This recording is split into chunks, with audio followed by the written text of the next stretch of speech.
What up, though, Pride Nation? Welcome back to another Detroit Lions Roundtable with your host, DSA.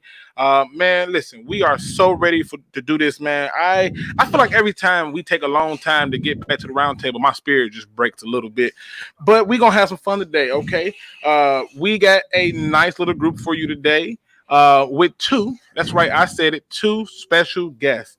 So the two special guests that we have today, one of them is kind of a newer person, and one of them is a well-known person that y'all pretty much know. So without further ado, let's go ahead and introduce this panel.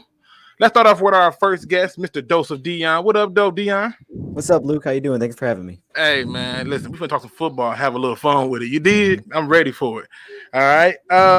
And then we'll go with our next guest. This is a guy who has just started doing the Lions YouTube, but I love everything that he's doing.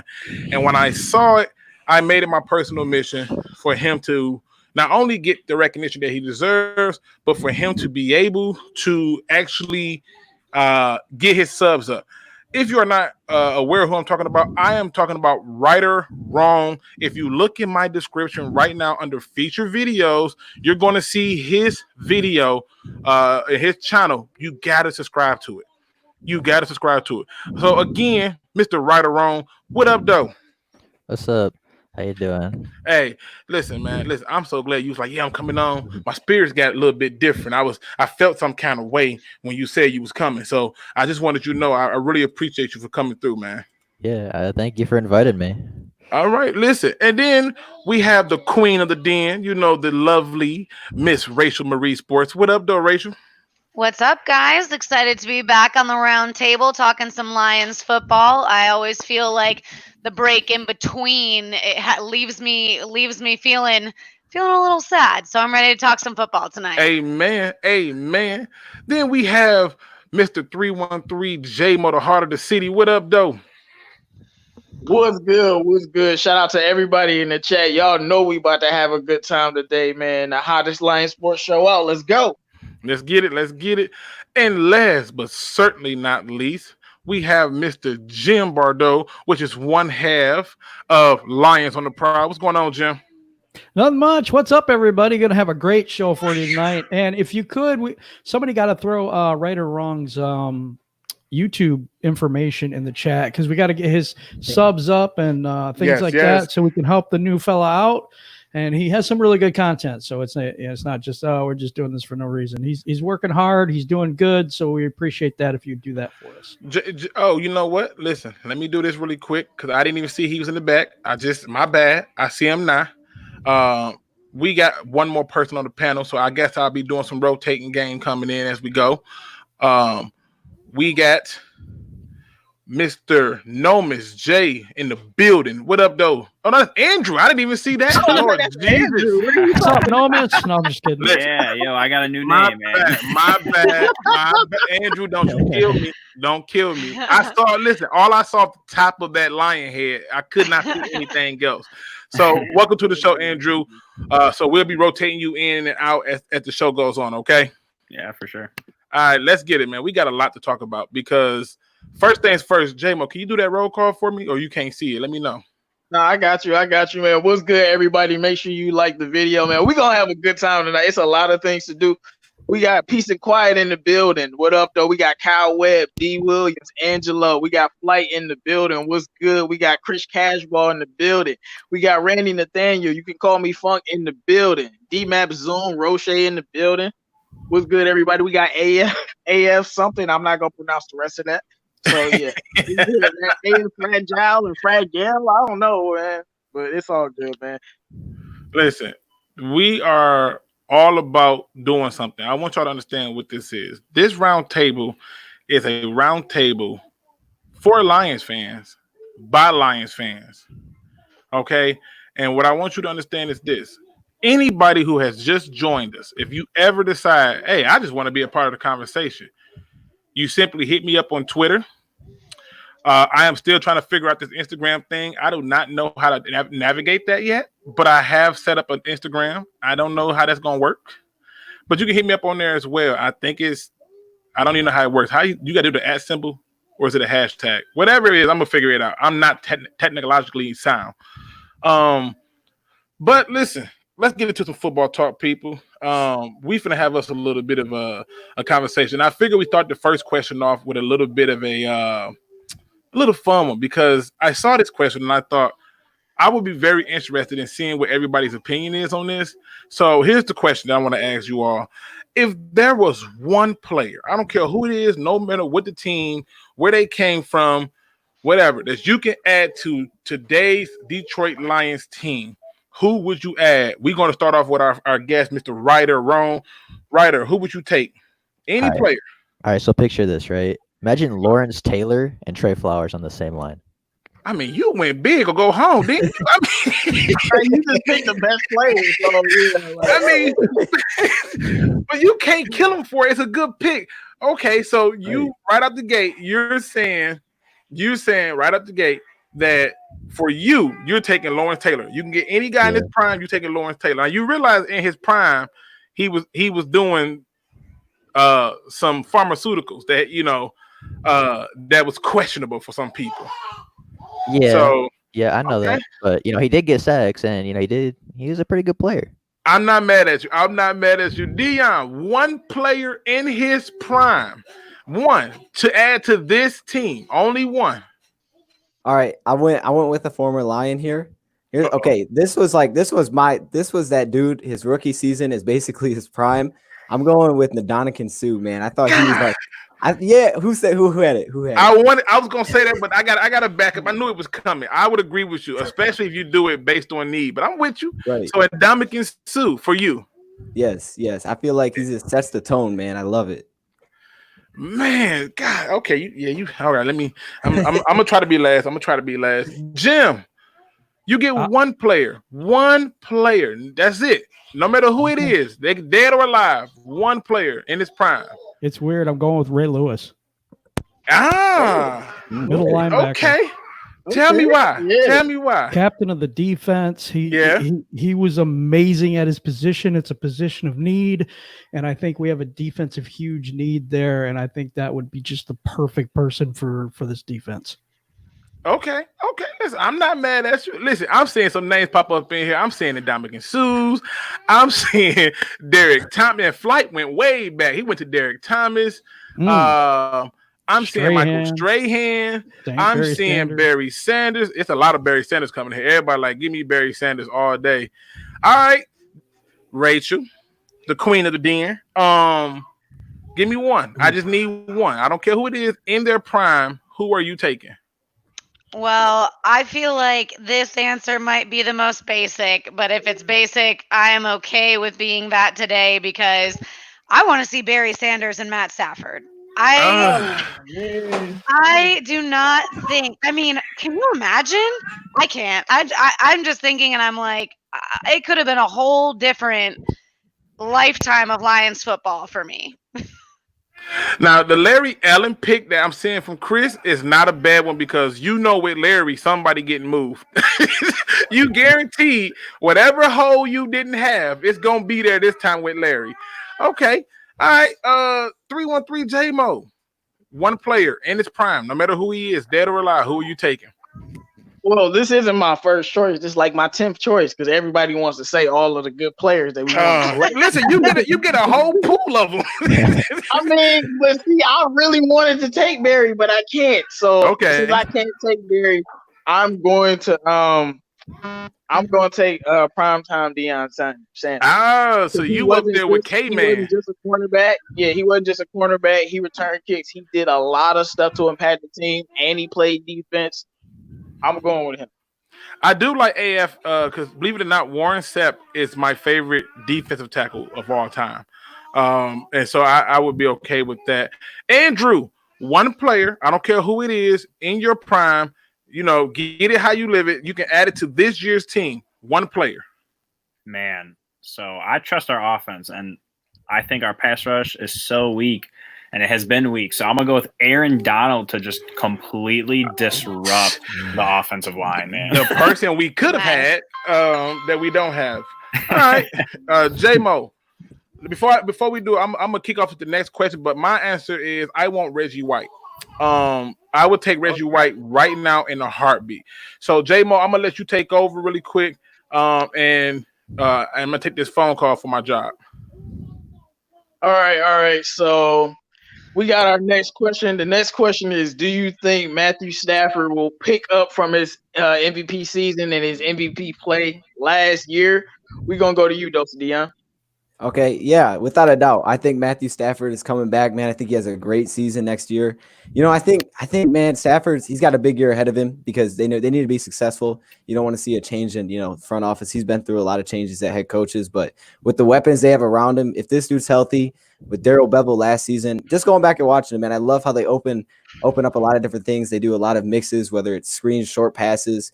Bevel's been with some veteran quarterbacks. I think what we saw last year when Stafford was healthy, it's going to continue, and I could see him as a MVP dark horse. So okay, you got him as an MVP dark horse. Okay, Yeah. I want to see if somebody's gonna be like, no, he's gonna have a down year. He's gonna be terrible. It's gonna be so fun. I need one of y'all to just do that. Okay, Rachel, do you think Stafford will pick up from his MVP performance last year? I do. Literally nothing tells me that he won't. If anything, I think that with everybody talking about whether he's injury prone, that's going to put a chip on his shoulder. I think we're going to see very similar play to last year, hopefully even better, maybe with a run game to support it, provide a little bit of relief there. I think he's all in, and I'm excited to see what he's going to bring to the field this season. Okay, it sounds more the same to me. So does anybody not think Matthew Stafford is going to have some MVP performance level play next year? Nope. Nope. All right, that's good because we can move right along. Okay, so this is a big year for the Lions. A big year. I'm back because I'm finna be the oddball in the group. I'm finna be the oddball in the group. All right. Here's the thing. So in terms of the question, do I think Matthew Stafford can pick up where he left off? I'm going to say no, and I'm not because of reasons you guys are going to think, but I'm going to say no because I think this team is turning a new direction where we're going to be targeting run first. So for him to pick back up, that would mean that we're requiring him to pass more. And for me, I don't see any desire for him to have to do that at this point. He should be able to do the same thing John Elway did when he got Terrell Davis. Turn around, hand the ball off, and make a few passes here and there. So to me, I say no because I expect for them to do a little bit more small ball going forward. Now, Ryder, do you disagree with that, what I said, or you think it's much of the truth for you? I mean, I could definitely see. I think the Lions are definitely trying to run the ball more, but if Kerryon Johnson gets injured or DeAndre Swift gets injured, I could definitely see them throwing more. And I think that the second year with Darrell Bevel, they're just all going to be more comfortable in that system. Okay, I mean, you make a good point. I mean, do anybody think I'm crazy? Let me rephrase that because I know I'm finna see you. Let me rephrase that. I know I'm gonna see it. I mean, but listen, I'm just saying. I think if you play the game a different way, in my opinion, if you play the game a different way, there's no way that we should really be sitting up there. Roche says, of course Luke says no, but it's a different reason. But no, there's no reason why he should have to throw the ball as much as he's been throwing it through all the years. There's a lot of data that suggests otherwise. Let me see if Andrew disagrees with me with my take, because Andrew is quick to he has no problem letting me know if I'm crazy or not. And J-Mo certainly don't either. Andrew, do you feel like what I said was so crazy? So you're saying that he can't have an MVP year? I'm saying that he doesn't pick up off of that MVP season because last year he picked up off of it because he was passing a whole lot. I don't think the passing yards are going to be there because I think we'll be a run-first team. So I can respect that opinion because I expect them to run the ball more. But at the same time, when you do have a running game, what that does is it opens up the passing game so that he can be more efficient. And as we've seen, Stafford is a top 3 quarterback in the play action. So if we're able to actually fool the defenses and get the play action even more efficient than it was without a running game, I mean, I could see Stafford definitely picking up and playing exactly how he did last year because it's just gonna trade off, you know. Okay, all right. Listen, I just want to see somebody crazy. Now, here's the question that I know that people want to stay away from because I'm kind of showing my age just a little bit. But I thought that there was something very telling about this, and I had to bring it up.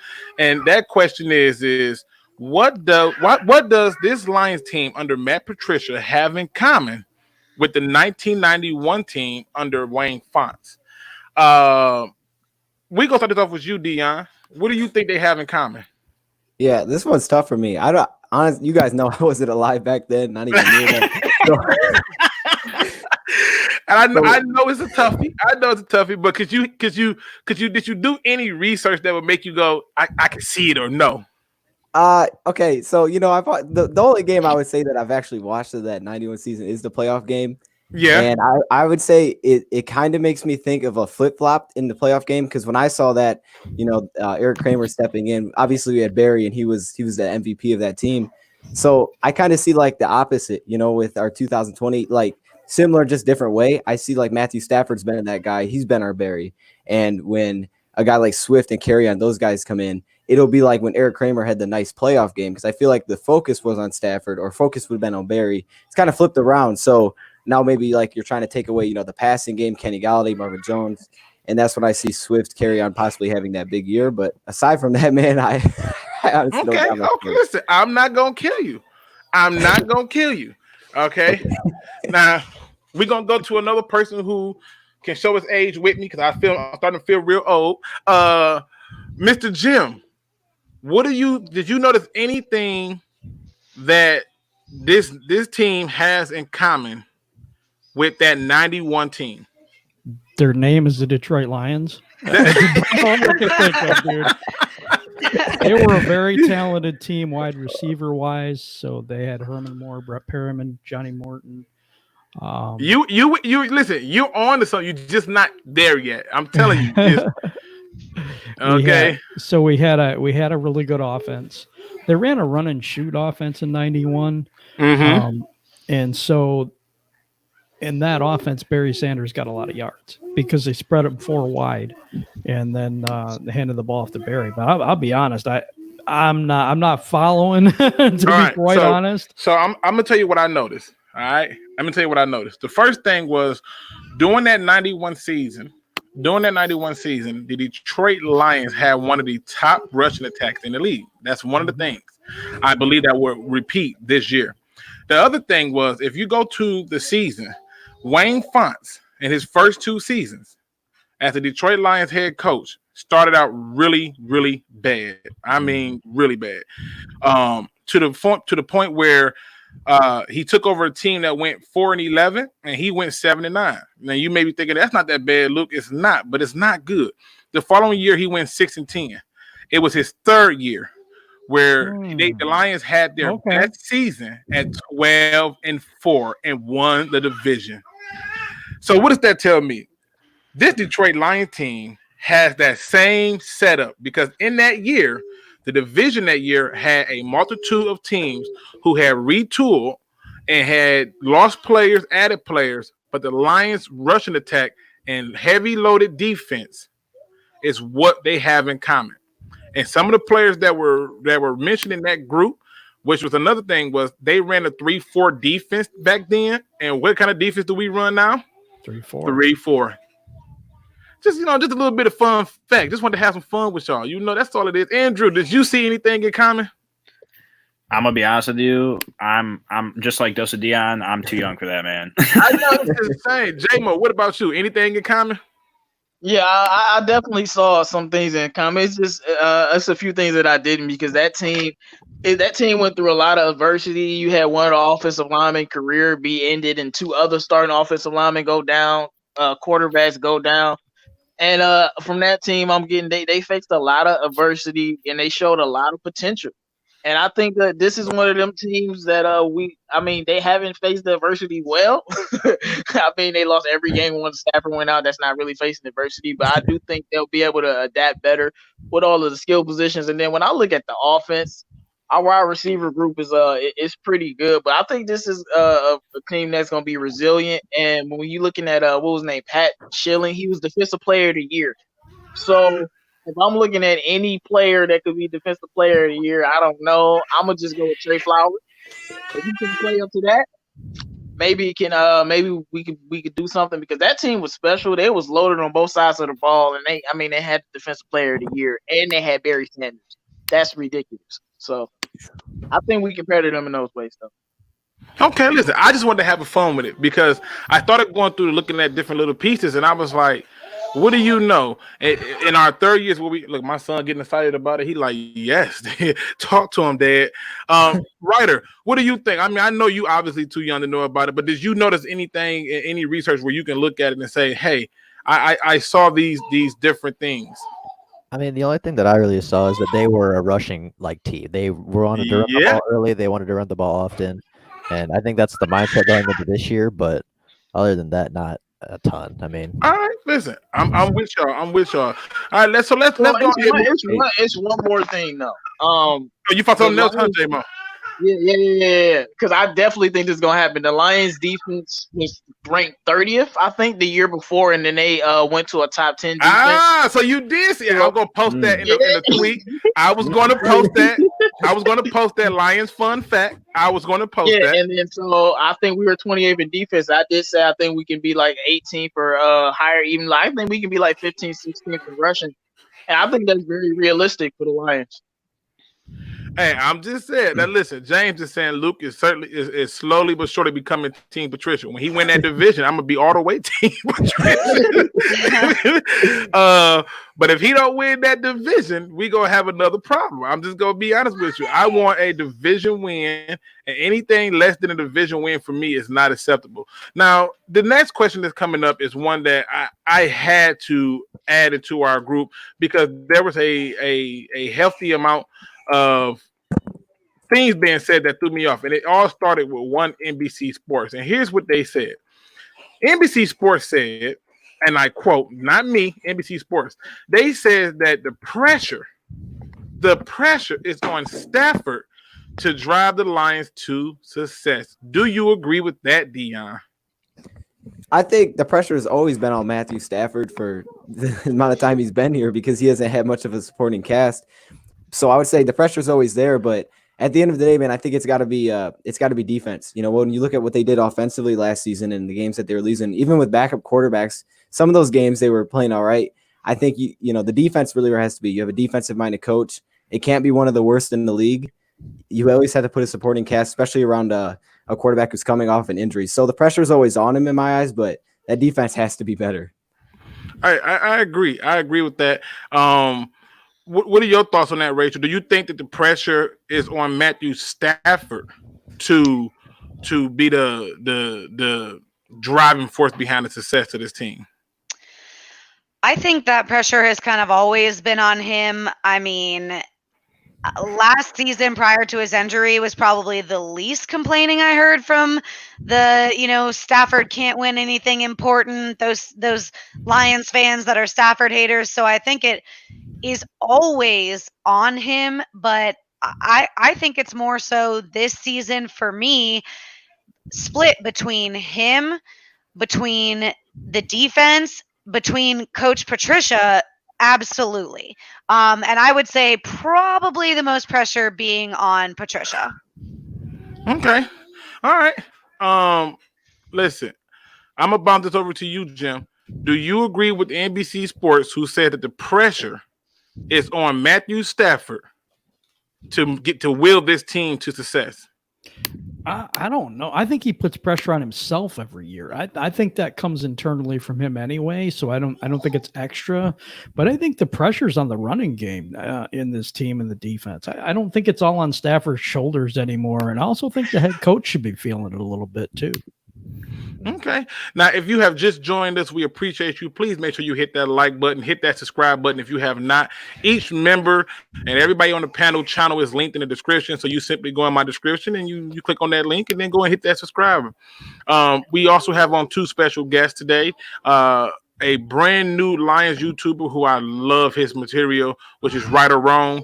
And then we have on Dose of Dion, Mr. 2.0, who changed his picture and didn't tell nobody and scared the life out of him. So it's cool too. I like it. Definitely. Yeah, definitely. So all right. So again, it's one of the things where you just want to look at it and say, okay, where we at? All right. Now let me go to you, Andrew.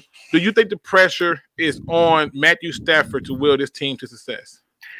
Yeah, I mean, it's always on Stafford. When you look at the media, you look at what people say, fans, no matter who it is, the thing in common is always Stafford's either getting us the wins or, those fans who just hate Stafford, they're always saying, well, we're not winning because Stafford's not playing at elite level. So he, for some reason, gets scrutinized like crazy for everything, no matter if he's playing fantastic or, he's not.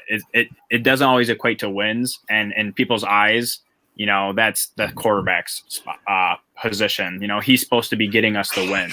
So unless we have a good season, people are going to be like, well, Stafford needs to get out of here. He's had 12, 13 seasons, whatever. So regardless of the coaching situation, if we don't do well, people are going to put it on Stafford like they usually do.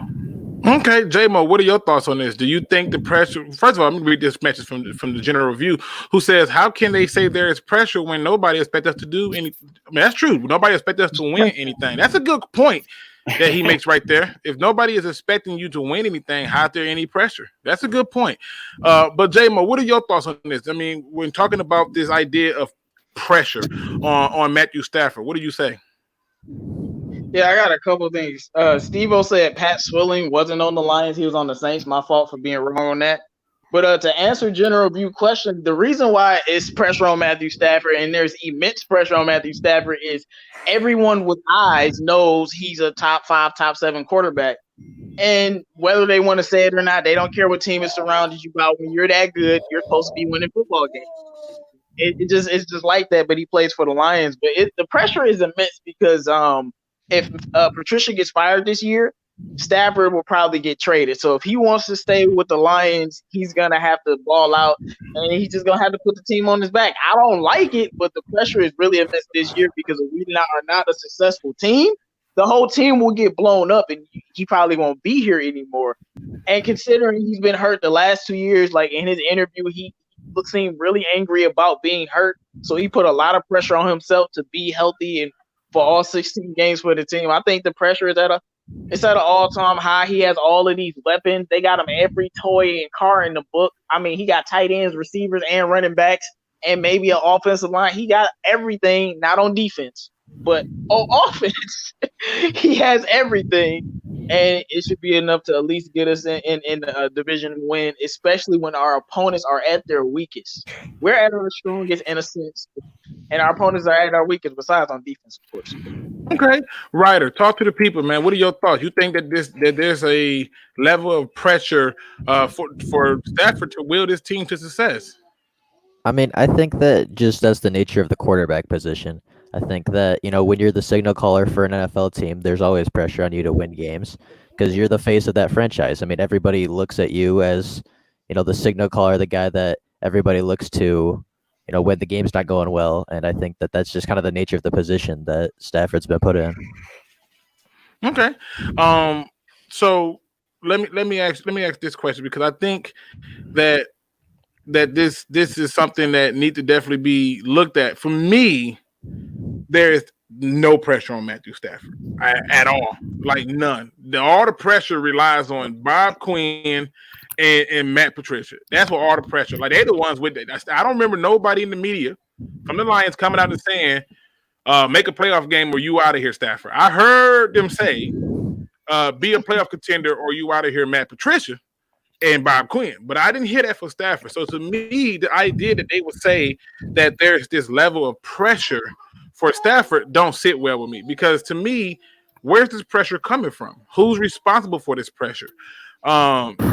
His pressure has been the same from the time he was drafted from the first overall pick. Their job has always been to put something around them. So to me, I think that's where it's a little bit different when it comes to this idea of pressure. Now, again, y'all, I am still at work, so y'all got to excuse me. Did I miss anybody? I don't think I missed I anybody. don't think so. No. All right, let's go to I that do next. want to, right, you really think that there's no pressure at all? None, not one. He's been injured and we've been losing games. And Yeah. if, Now, if listen, the regime doesn't fail, like they might. I mean, he probably won't be here. No, true, but that's not pressure for that's him. pressure.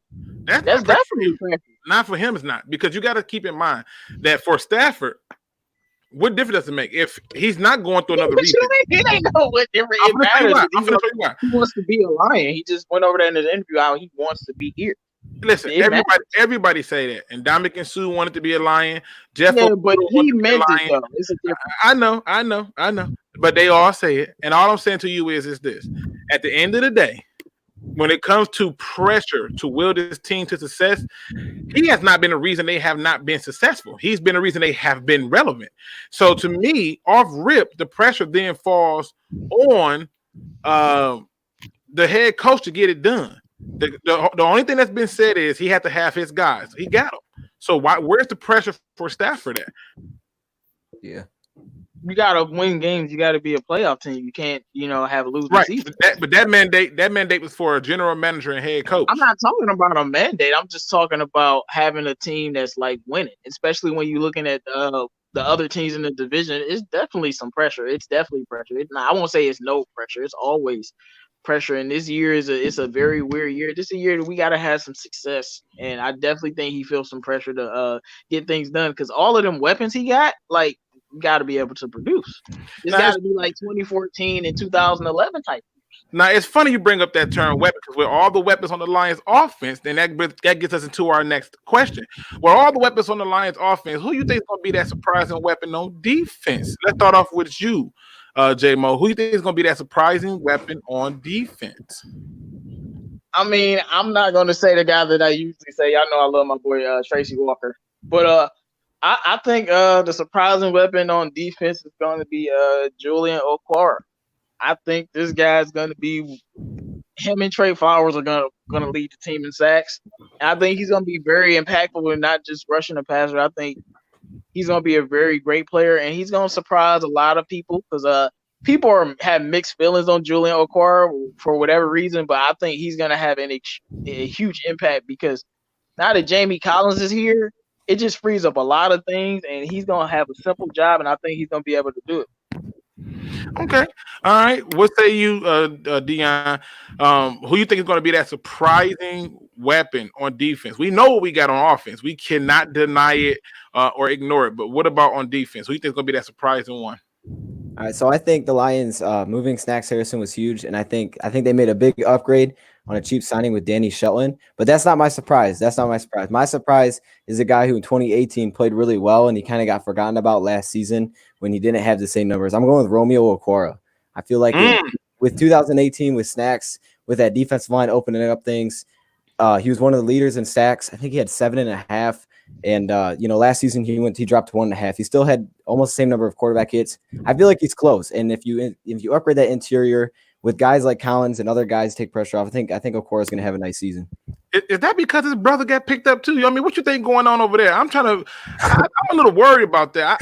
I'm actually feeling like Romeo might not even get through the training camp, man. Honestly, I think his brother might take his spot. See, I think I'm looking at. I look at Romeo as more of a down lineman more than but yeah, he does pop out a little bit more. I think he makes the team. I don't think he'll get cut, but yeah, I mean Julian's he's gonna add pressure, but I think that helps, having I don't have a brother, but I know, siblings, that adds a lot of pressure to things. So I think he's gonna fight to try to be better than him in everything he does, and I think that'll just make him be better. Okay. Listen, I just wanted to see where you were going with this. I want to see how your convictions, Jim. Who do you think gonna be that surprise weapon on defense? Jerron Harmon. Okay. Tell me why. Here's my reason. Over the top, we got killed quite a bit last year. I think he's got very good coverage safety. I think that's something that I don't know. I like Tracy Walker. I think he's a beast, but I really think that them two together, that's going to be a talented safety combination. And I do believe that's the guy that was missing back there last year. Okay. All right. Listen, I'm not shooting down anybody's thoughts. Ryder, who do you think is going to be that special person where you on defense that's going to be a surprise to people? Okay, so the comments kind of beat me to this. I went through the depth chart and I looked trying to find like somebody that not a lot of people think of. I think J-Ron Curse is going to be just a surprise. My son agrees with you. Yeah, he got excited about that one. He got excited I about mean, that one. he's 6'4", 215, just a freakish athlete. He played on the defensive line. He played in the box. He's plays a deep safety as a slot cornerback. I mean, he's not Isaiah Simmons, but he plays a lot of roles. He could do a lot of things on the defense, and I think Patricia's going to like him as that Swiss Army knife in our defense. Okay. Listen, y'all. If y'all don't know, Writer is a new YouTuber. His channel is linked in my description under featured channels. And if you don't know, we got him on and Dose of Dion 2.0. Don't let the picture fool you. He just changed it. He just didn't tell nobody. I don't know why he playing these games, got our blood pressure up, but he just changed his little picture. That's all. Okay. Rachel, who do you got at that surprise defensive player? So I feel you guys on who you said, and I kind of debated back and forth about this. But I'm just trying to go with someone that's not typically in our conversations. So I'm going with Jelani Tavai because I think he surprised us last year, and I think he'll continue to surprise us. He was trending in the right direction last season, and I think of these second-year players, somebody's got to take a big leap. And if I'm him, I'm saying it's going to be me, especially with somebody coming in like Jamie Collins, coaching you up, making you feel good, making you feel like you want to get out there and be that guy. I definitely, I'm with you guys on Deron Harmon and Tracy Walker. I think they're going to be a serious safety set, but I'm not going to be surprised that they're good. So I'm going to go with Jelani Tavai. I think he's going to take the leap. Okay. Andrew, give me that weapon on defense. Yeah, I'm gonna have to go with Danny Shelton, man. So people think that we just brought him in. Yeah, so people thought that we brought him in just to replace Snacks, which, yes, we brought him in to play that nose tackle position, to stuff the run.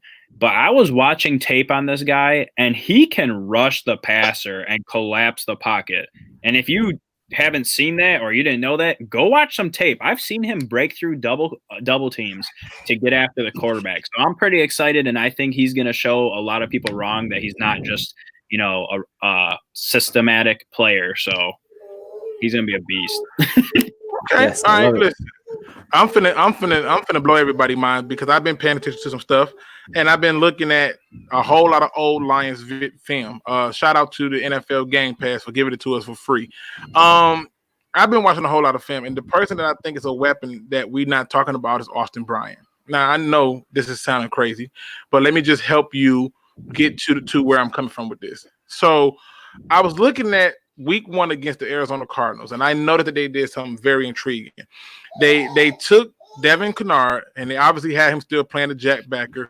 They took Jelani Tavai and had him playing middle. Right now, I'm looking at this. They brought in Jalen Reeves-Maben. That's his name. They brought in Jalen Reeves-Maben, and they had Jalen Reeves-Maben literally basically rotating from middle to the outside. And I was like, okay.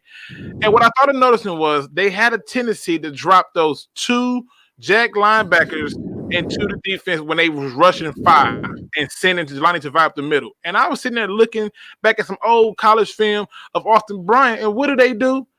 Used him as a jack linebacker and rushed off the edge. It was almost a spitting image of exactly what the Lions do. And so when I looked at that, I thought to myself, I can see a scenario where you got Jelani Tavai in the middle with Jamie Collins, and you got Julian Okoro at one jack, and to the other side, you're going to have Austin Bryant.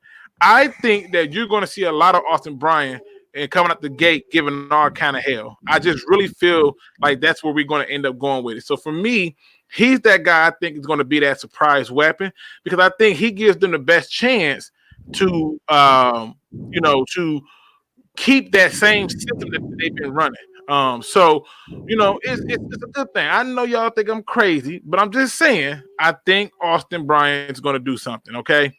Now in terms of this team, we always got to talk about the good. But there's always some bad to go with this team, obviously. So I guess I'll hit this one off with the most simplest question, and I'll start it off with you, Rachel, which is what's your biggest concern right now? Like we're already through the offseason. What is your biggest concern right now still remaining with the Detroit Lions?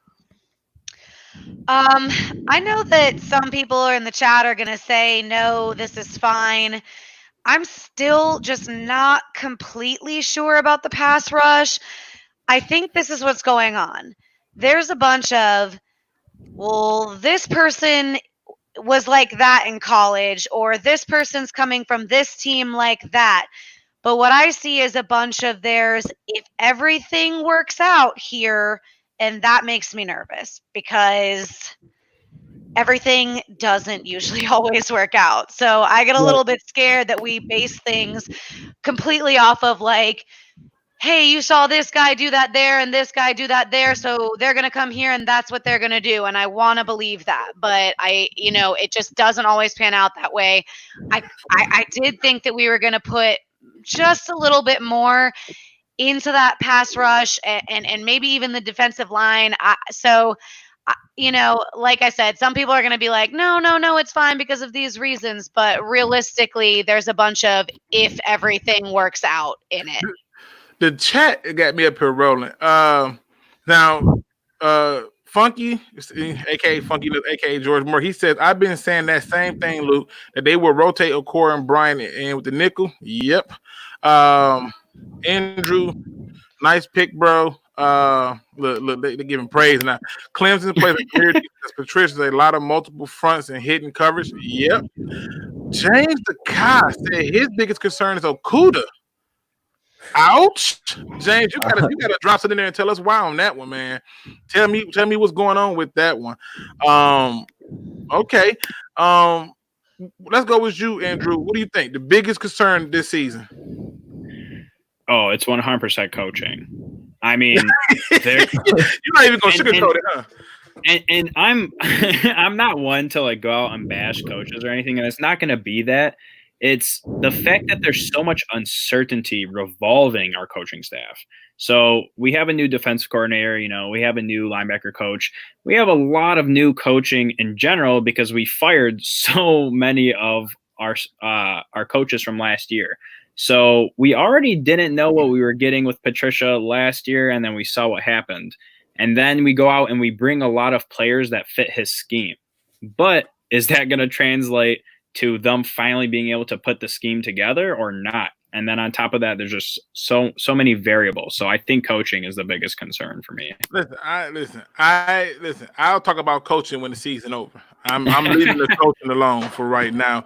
Jim, what is your biggest concern this season for the Lions that still remain?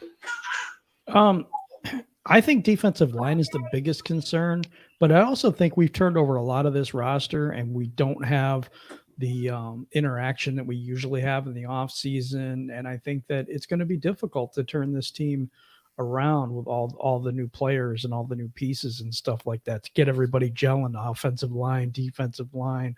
We have just so many new players this year that I think that might be a difficulty. Okay, so for you see a scenario where there's a different challenge than I was thinking. I'm gonna tell you what I see as the biggest concern for me, and it's the one that it looked like we did a good job of fixing, but I'm still not sure we did, and that's the offensive line. Like we got the running back, great, right? Like you added some guards, good, but did we really fix the offensive line?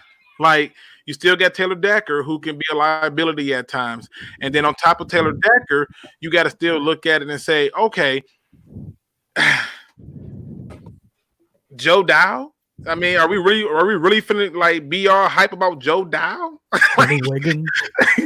Like this is what we going into it with. Hey, so Kenny Wiggins cannot be mentioned on here. I just I'm just saying, like I feel like we all just feel like, oh, we got this guard and the offensive line is fixed, but I'm like, y'all realize we feel like at best case scenario, you're starting a rookie guard and a guy who's been somewhat of a career backup at right tackle, and then a backup somewhat at right guard. So you essentially still have problems there. So to me, I got major concerns with that offensive line. Ryder, what about you? What are some concerns that you still have with this team? I think one of the bigger concerns is just overall health. I mean, it wasn't a secret that the Lions could not stay healthy last year. I did some research earlier. Only 13 players on the roster last year played in every game. I mean, That's it? Yeah, 13 players on the roster played in 16 games. Wow, Wait a minute. that's a good stat. Wait a minute. Wait a minute, Ryder. Wait a minute. Wait. Did you say you mean like 13 people didn't play, not 13 people total? You meant only 13 didn't play. No, right? 13 players on the team played in every game. Wow. Are you serious? Do you mean out of the starters, or do you mean Right, the whole like, roster? Now, y'all can't fathom what he's saying, man. He's Listen. saying what he's saying. He let y'all know. This blew my mind. It blew my mind. I wasn't expecting him to say nothing like that. That blew my mind. Only 13 people played. It don't surprise me, man. We had 12 people on IR. Like, I'm pretty sure nobody was healthy. Yeah, but we put people on IR for having a runny nose. I mean, seriously. Like, I mean, but the Lions ain't had that many people on IR since like 2012, though. So it's I'm just been saying though, but it's still 13, bro, on a 53-man roster. Only 13 play every game. Wow. Yep. Glasgow and Killebrew was out there. Right? Wow. Yeah, I remember that actually. That's nuts to me. Rachel, did you know that? I did not know that. That is. Dion, did you know that? No. Did anybody know? Hold on, I gotta find somebody. Somebody got to tell me something. He just blew my mind with that one right there. Andrew, tell me you knew it. Oh, for sure. No, I didn't know.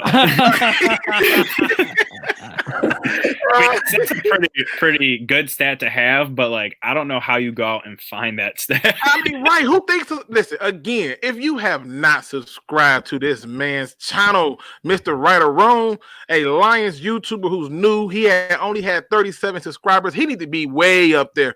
Yeah. If you have not done that, go do so right now. It is linked in the description. Also, check out each one of us. We're all linked in the description as well as our website for the DSA. Man, he just blew my mind with that. I'm like 13. I mean, I know 13 supposed to be a lucky number. Well, when you think about a roster with 53 players, you tell me only 13 played in every game. That's nuts. That's nuts. I mean, whoa. All right, Ryder, there you go, messing up the show already with that one. That one threw me off. That one threw me off. I'm like, I swear. Okay. All right, listen. Jim, I don't know if I got you or not. That 13. Yeah, I don't think you got Dion. You got me. Dion, did I get you already? I didn't go yet. You didn't go either. You can all go right, either. Dion, go ahead. Give me your concern because 13 just threw me off for real. Yeah, usually I say my concern is unexperienced and players that I'm not sure what I'm getting, like players I don't know, and that mainly comes in the front seven with all our pass rushers. I don't know what I'm getting for Bryant, Hand, all of those pass rushers that we're kind of expecting to start because we didn't bring in too much on the D-line. But I do have, I don't know, I just have some kind of confidence that it'll work. If I would say there's a concern, I don't have really any player personnel concerns except for the tackle position. The right tackle position still worries me. I know he was behind two good tackles, so I understand why he didn't start, and he had some playing time. It's weird to me. I don't know. It's all about Stafford because I can't handle another 0-8 without him. That's just terrible. Just watching it is so hard to do. So it's always the offensive line for me, man. We got to keep Stafford upright. Okay. J-Mo, what's the concern for you? I mean, I agree with the offensive line 100%, but the way I'm taking this approach is which would I be more scared of if it was the worst? And we done had the worst offensive lines, and we can still make the playoffs. But what I'm really concerned about is the defensive scheme. I don't really know what plan Patricia and Underland have for this defense. I don't really believe in that defense working that much. And I think if this scheme is wrong and messed up and jumbled up and no blitzing like it was last year, our offense could be the greatest offense ever, and we'll still go 8-8. Like, I don't care. Like, we'll be 30th in defense. So I think the defensive scheme, we got a lot of problems with our secondary coaches. And Underland is just supposed to be some puppet head, but we need him to add some of the things he had from the Eagles and other things he's been on to the defense. And this is all on Matt Patricia and his scheme. You got your guys, so I need this defensive scheme to help the team out. Okay. That's hard for me to shoot down. I just gotta go back to this 13 really quick, okay? The artist says even with 13 players healthy for every game, I think we still had 6 games where we lost by a touchdown or less. Yep, and I think we were winning 14 of the 16 games up into the fourth quarter, I believe. So that number 13 just threw me all the way off. That's all I'm saying. So listen, obviously this is going to be a year where we're going to find out what kind of team, what kind of head coach we got. What is the general manager doing? Was he right for hiring this person? And it got me to thinking about this thing called matchups. And so the matchup question is simple. What matchups you can't wait to see this season? It can be some player versus player, quarterback versus quarterback, head coach versus head coach. Which matchup do you look at and you say, God, I can't wait for it? We start off with you, Ryder, because 13 is still in my spirit. That's funny. I think the matchup that I'm most excited for is just against the Packers in Week 2 at Lambeau.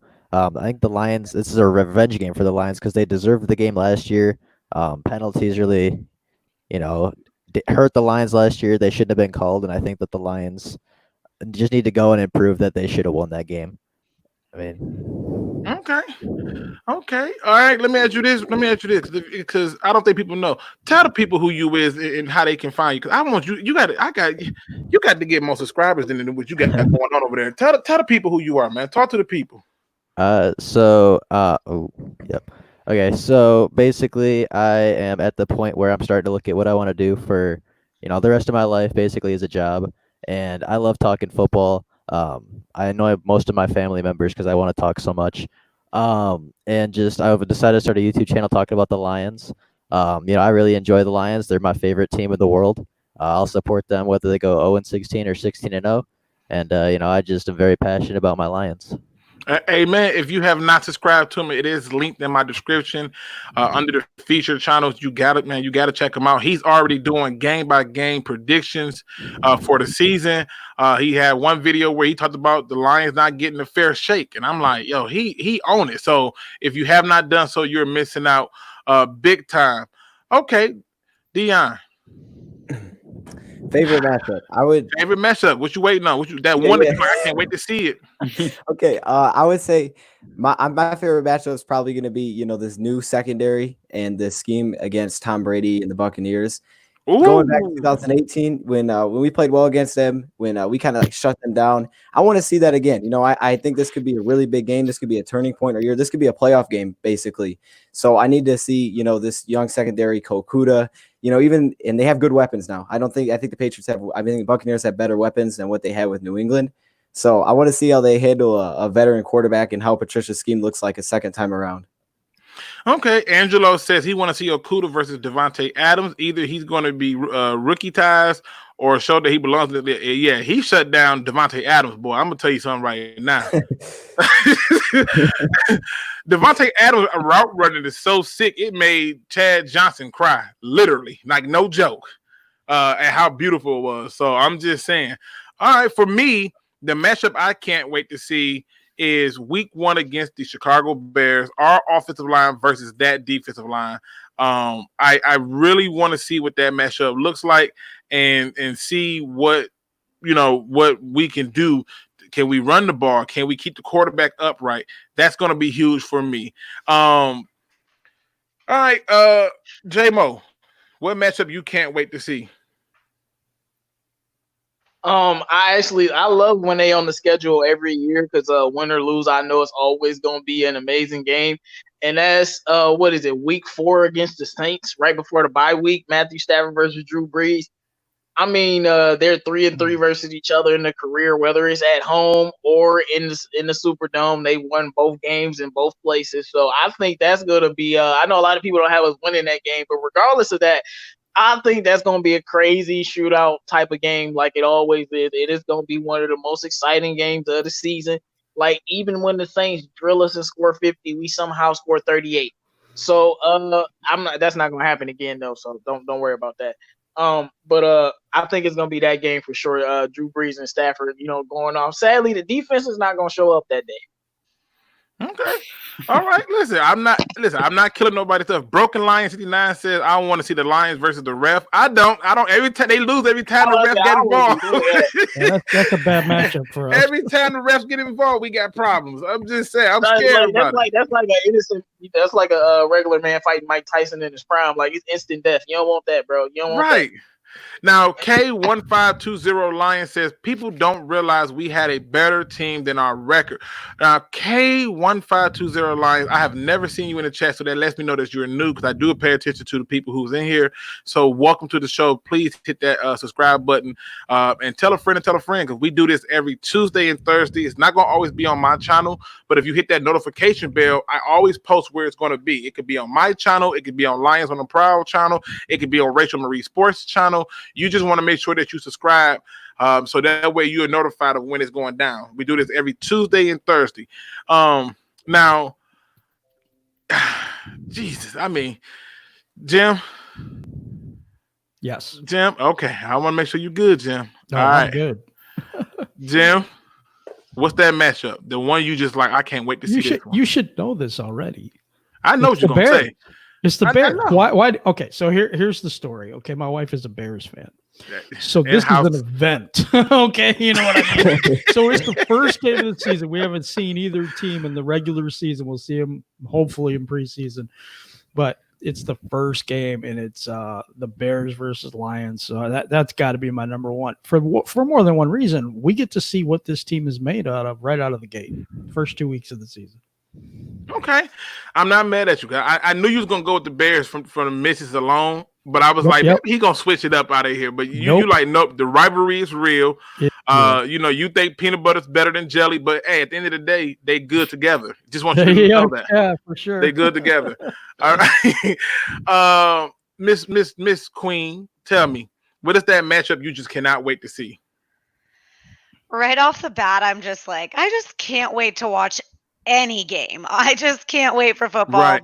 But if I had to pick, there's a few I'm most excited for. I'm pretty interested in that Arizona game. I want to go back to Arizona and I want to take the game this time. I think they had an interesting offseason, as did we. So I'm excited to see how both teams come back at it this year. And then for me, it's always the games versus Green Bay, because I don't think anything feels better than if we can stomp Aaron Rodgers. And I mean that in both the literal Ndamukong Suh way and the figurative way. Right. Harry Zander says he want to see Khalil Mack versus Big V. I don't know if I want to see that. That's I listen. I need Big V with some tight end help, please. Listen, we paid him though. I mean, I like that matchup. I'm being honest. I like that matchup, and I like the one Rachel got. I think the Arizona matchup is huge because that's a game that scares me. I don't think we beat the Arizona Cardinals. I just think they got too much. They got too much going on over there. And for some reason, we struggle against these mobile quarterbacks. I don't know why this is the case, but we do. So Arizona to me is a good one. Let me see. Make sure I ain't missed nobody. Did I hit you up already, Ryder, for your matchup? Yeah. Okay. You missing me, Luke.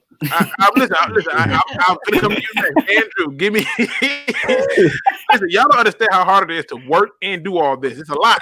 Andrew, give me that matchup that you just can't wait to see.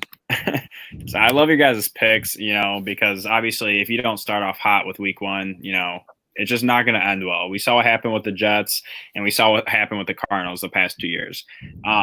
But for me, it's going to be a rocky start, but for me, it's the Saints game. So I completely agree with JMO. The Saints, to me, are the most complete team on our schedule. They're the most dominant team on our schedule. So if you can go out and you can beat the Saints, that's going to be showing a lot of people that, the Lions actually, we came to play this year.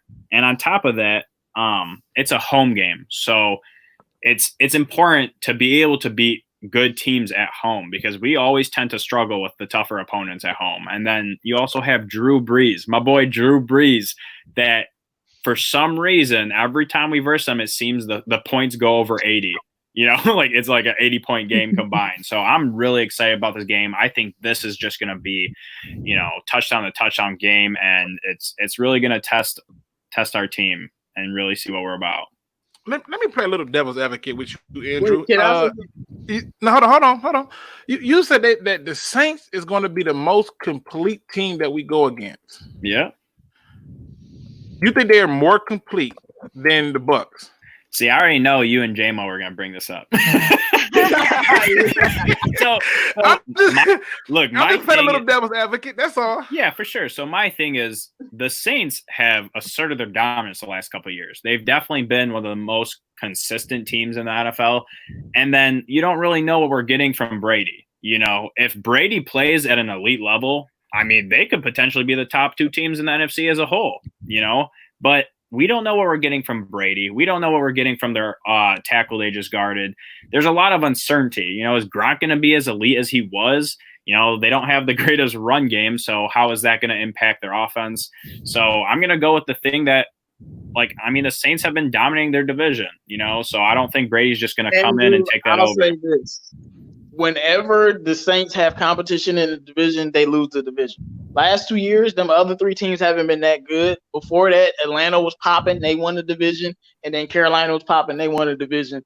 So we're going to see about the Bucs, but I do agree about the Saints game. To me, I compare the Saints game to the Chiefs game from this past season. That's the game that we have to go out and win. We know how the other game ended up. That's the game we got to win to show the NFL that we arrived, at least for this season. I know Lambeau is big, Chicago is big, but you go and you beat the Saints when nobody is going to expect you to beat them. I guarantee you 100% people are going to have us an L when you look at the little analysts. Everybody going to have us as a loss. So you got to go out there and you got to beat the Saints. You know what? And I think people are forgetting that Kamara's on a contract year, and they just brought in Emmanuel Sanders. So Drew Brees has never in his career had 2 good receivers. This is about to be really interesting for the Saints this year. So, Andrew, this gonna sound crazy, right? Because I've been doing so much other stuff. I haven't had a chance to look at everybody's roster. I did not know that they had Emmanuel Sanders until I watched Writerwrong video. I was like, what? Bro, I keep up with fantasy too much, man. I was like, what? When did that happen? Did I like? Oh my god! Vash Starwind is in the building. What's up, everybody? What's going on, Vash? We got Lions on the Prowl. He says, let's get those likes up, huh?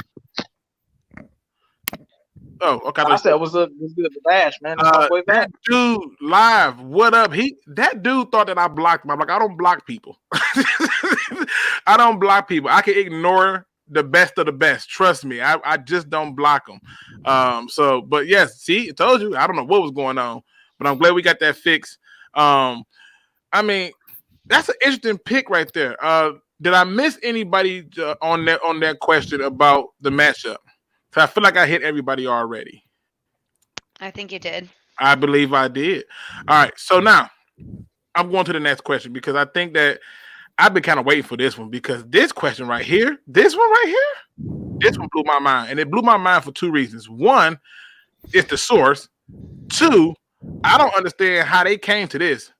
And 3, why is it always us they come up with this stuff? But here we go, people. Here's the question that really throws me off. Now, according to ESPN Barnwell, he says the Lions had one of the worst off seasons in the NFL. I'm going to repeat that again. ESPN's Barnwell says Lions had one of the worst off seasons in the NFL. Do you agree? Let's start this off with you, Jim. Okay. No, I don't agree with that, to be quite honest about it. I don't think they're the best offseason. Don't get me wrong. I've had my criticisms like the Jack Conklin thing where I thought they should have went with him instead of Big V. He brought that up. He said that the money you spent for Big V should have been spent on Jack Conklin. I've been saying that a while before he did. No. He brought it up. I mean, he did. He tore him to shreds. And, Hook Cam. Hey, what's up, man? What's up, dude? What's going on, Cam? I had to say that. So, yeah, I don't think they had a great offseason. They did not have the worst. Green Bay had the worst. So don't come in here with that stuff. I mean, listen, he was dead serious. Like, this article was crazy. What do you say, J-Mo? You think do you agree with Burnswell? The Lions had the worst offseason in the NFL? One of the worst. One of. Well, not one of the worst. The Lions disappointed me a lot, but look, Luke, I can name everybody and everybody in the chat, everybody listening, all of our guests, Writerwrong, Dion. I can name y'all 3 teams that did worse than the Lions. Okay, The Bears, give it to me. the Vikings, and the Packers. What are you talking about? Right out the gate. Right out the It gate worked in the and we division. did. We had, I mean, look, our offseason wasn't the best, but I would say we had a better offseason than every team in our division, that's for sure. And for now, that's all I'm concerned with. And it's just a popular thing to say we had a horrible offseason, but we did get Jamie Collins. We did trade for Deron Harmon. We did get Danny Shelton. We did get Okuda and Swift. So, we had a solid offseason, man, definitely, and better than people in our division for sure. Well, he did say this. He did say that he likes the new cornerback tandem between Trufant and Okuda, but he also said that he thought that taking a cornerback 3rd overall was a huge mistake. He thought that there was more room for a possible trade down, and he also said that Jamie Collins' contract was too much for a guy who has not done anything outside of New England. He said that he is not sold on Deron Harmon as being the starting safety. And that's just some of the stuff he said. And then one of the things that he said that really caught my attention was he said the Lions defensive line is still a hot mess. And on top of the line defensive line being a hot mess, he says Danny Shelton does not move your needle not one bit. He is not an upgrade from Snacks. So we're gonna go on over. We're gonna sound like a hater, bro. That's crazy. I'm just saying, we gonna go on over to you, Dion. What are you thinking, man? I mean, this is what he said. Barneswell says the Lions had one of the worst off seasons.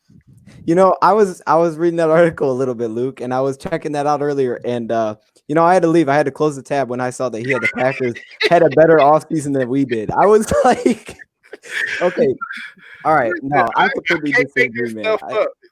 I can't. I don't understand. You don't have to say we had the best. You don't have to say we were above average. But man, to say we were one of the worst is crazy. I actually was kind of impressed by a couple of things they did. I would have loved Conklin too. A couple of things I did like though. I felt like they did upgrade over Wagner, and I wasn't sure how they were going to do that, and I wasn't sure how they were going to replace Glasgow after watching him walk. I didn't. I thought those were big concerns, and I liked how they did it. Trading up, being aggressive to go get Jackson. Then giving big money to Big V, even though he was my favorite tackle. I don't think it was the best. I think there's a couple of things I would change, but I feel like they got a lot of steals also. I feel like they changed. They paid Jamie Collins. They paid Jamie Collins big money, but I mean we're like the most similar defense to the Patriots you can get. So if he's successful there, if there's any team that he can go and probably be successful, it would be the Lions. So I don't know. It's the article made me kind of mad, Luke. I didn't like.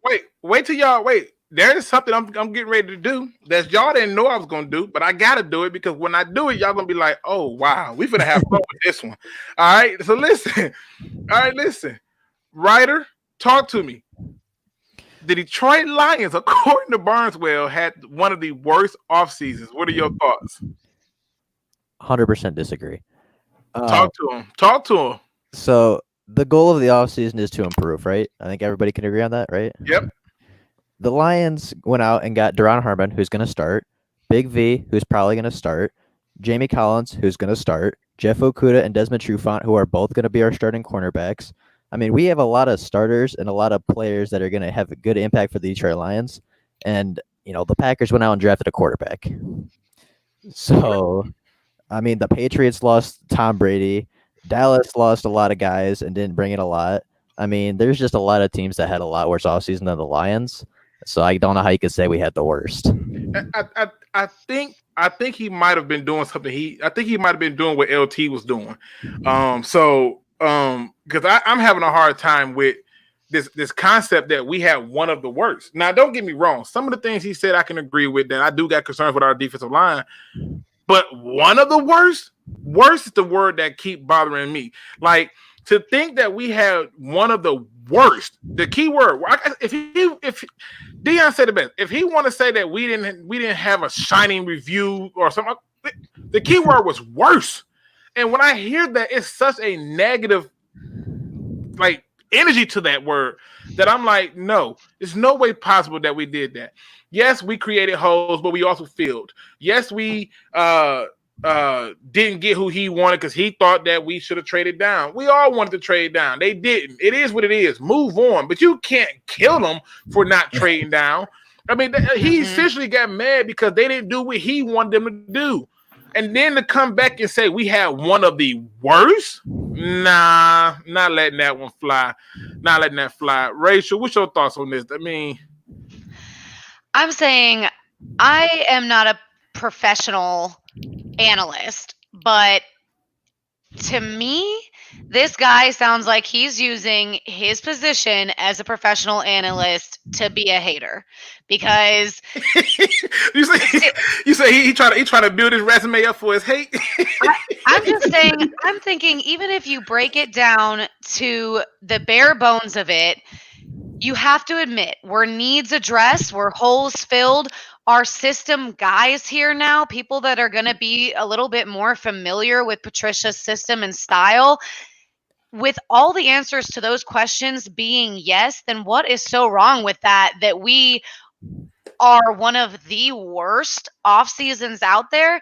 I'm with you. I mean, it sounds like he's like, well, they should have taken him. Okay, well, they didn't, but the need was still addressed. And, you know, for the trade down, I came on this show time and time again and said, I want them to trade down. I think that there's, you know, better value in a trade down, this, that, and the other thing. But, you know, we had to discuss that too. Two people have to come to the trade table for that to happen. So, I mean, I think, to me, it just sounds like he's a hater. And people love to go on TV and hate on the Lions. They do it all the time. And that's what it sounds like to me. I'm like, no, I don't believe it. I would turn the TV off. Oh, well, y'all wait till I throw this curveball in there. Andrew, you don't agree that this is one of the worst neither, right? Dude, if you want a lot of traffic through your, you know, YouTube, your publications, whatever it is, post some controversial, dumb shit like this guy. He's like, just say the first stupid thing that comes to mind. So, I mean, like, dude, nobody's gonna agree with you. You know, like we went out and we brought in Atlanta's top cornerback. We went out and brought in the Patriots' top nose tackle, who, you know, all the Patriots we have, obviously we have ties with the scheme and stuff, but he was a starter for the Patriots. They had the number one defense. Jamie Collins, starter for the Patriots, number one defense. Duron Harmon played a crap ton for that team because they had injuries at safety, and he was very scheme specific in that cover one, you know, deep safety spot, and he played phenomenal. And then you also bring in the likes of, you know, Okuda to help that secondary, and then all of the rest of your draft was targeting the run game, targeting that offensive line. You know, you literally complemented what you did in free agency with the draft. So the fact that he can go out and say that we had the worst offseason, I mean, this dude is either smoking some mad weed or something laced or something, because there's no way this guy just came out and actually thinks that. Listen, Jay Stone says he listened to 97.1 The Ticket. Surprisingly, that's who broke the story and was agreeing with it. That's not shocking. 97.1 I'm not surprised. Like, surprisingly, that's who did it. That's the person who broke the story and agreed with it. Now, listen, everybody on the panel, I'm getting ready to do something because I was trying to make this into a video, but I could not figure out a way to do it. So I figured I want to see if y'all had the same reaction as me. And the reason I want to do this is because I know it's better when you do something that catches a person completely off guard. So here's what's going on, people. Before let me put this little quick disclaimer out there. Please don't go over to this guy's channel and act the fool. But there's somebody who said some things that really caught my attention. He goes by the YouTube name Purple FTW Podcast, and he has a video up that's titled "A Viking Fans React to the Detroit Lions Depth Chart." Now, I want y'all to understand something. I want y'all to understand why I have this belief that we as a fan base have to have a higher standard. I want y'all to understand that we as a fan base have to start demanding more, because this stuff right here that you're about to hear had me so like, word until I stopped and I said, wait a minute. He's got some valid points from the standpoint of this. If you're not going to respect what we're doing, I'm not going to be shocked about it. So I want y'all to hear what he said, and we're gonna react to it together, people. I don't want to put the video up on it because I don't want them to take it down. All right, and I'm gonna go through and have everybody listen to it. Y'all let me know. Y'all ready? Mm-hmm. Let's get it. As a Vikings fan, I've always had sort of a mild indifference to the Lions, right? It's never been as heated of a rivalry as, say, Vikings-Packers or even Vikings-Bears to a degree. And plus, overall, like when we talk ish about the Lions, like our comment section, never lights up. You know, there's never Lion fans in there like, because I think they know. I think they agree, right? Okay. That first statement caught my attention. He says whenever they talk ish about the Lions, okay, nobody comes to his comment section and say nothing because y'all know better. That's what he said. He said that we as a Lions fan base know better, and that's man, if you don't shut up with your old, I got 5 championships, but I don't look into. I swear I don't. Listen. I want y'all to understand something, okay? I want y'all to understand something. He goes deeper than that.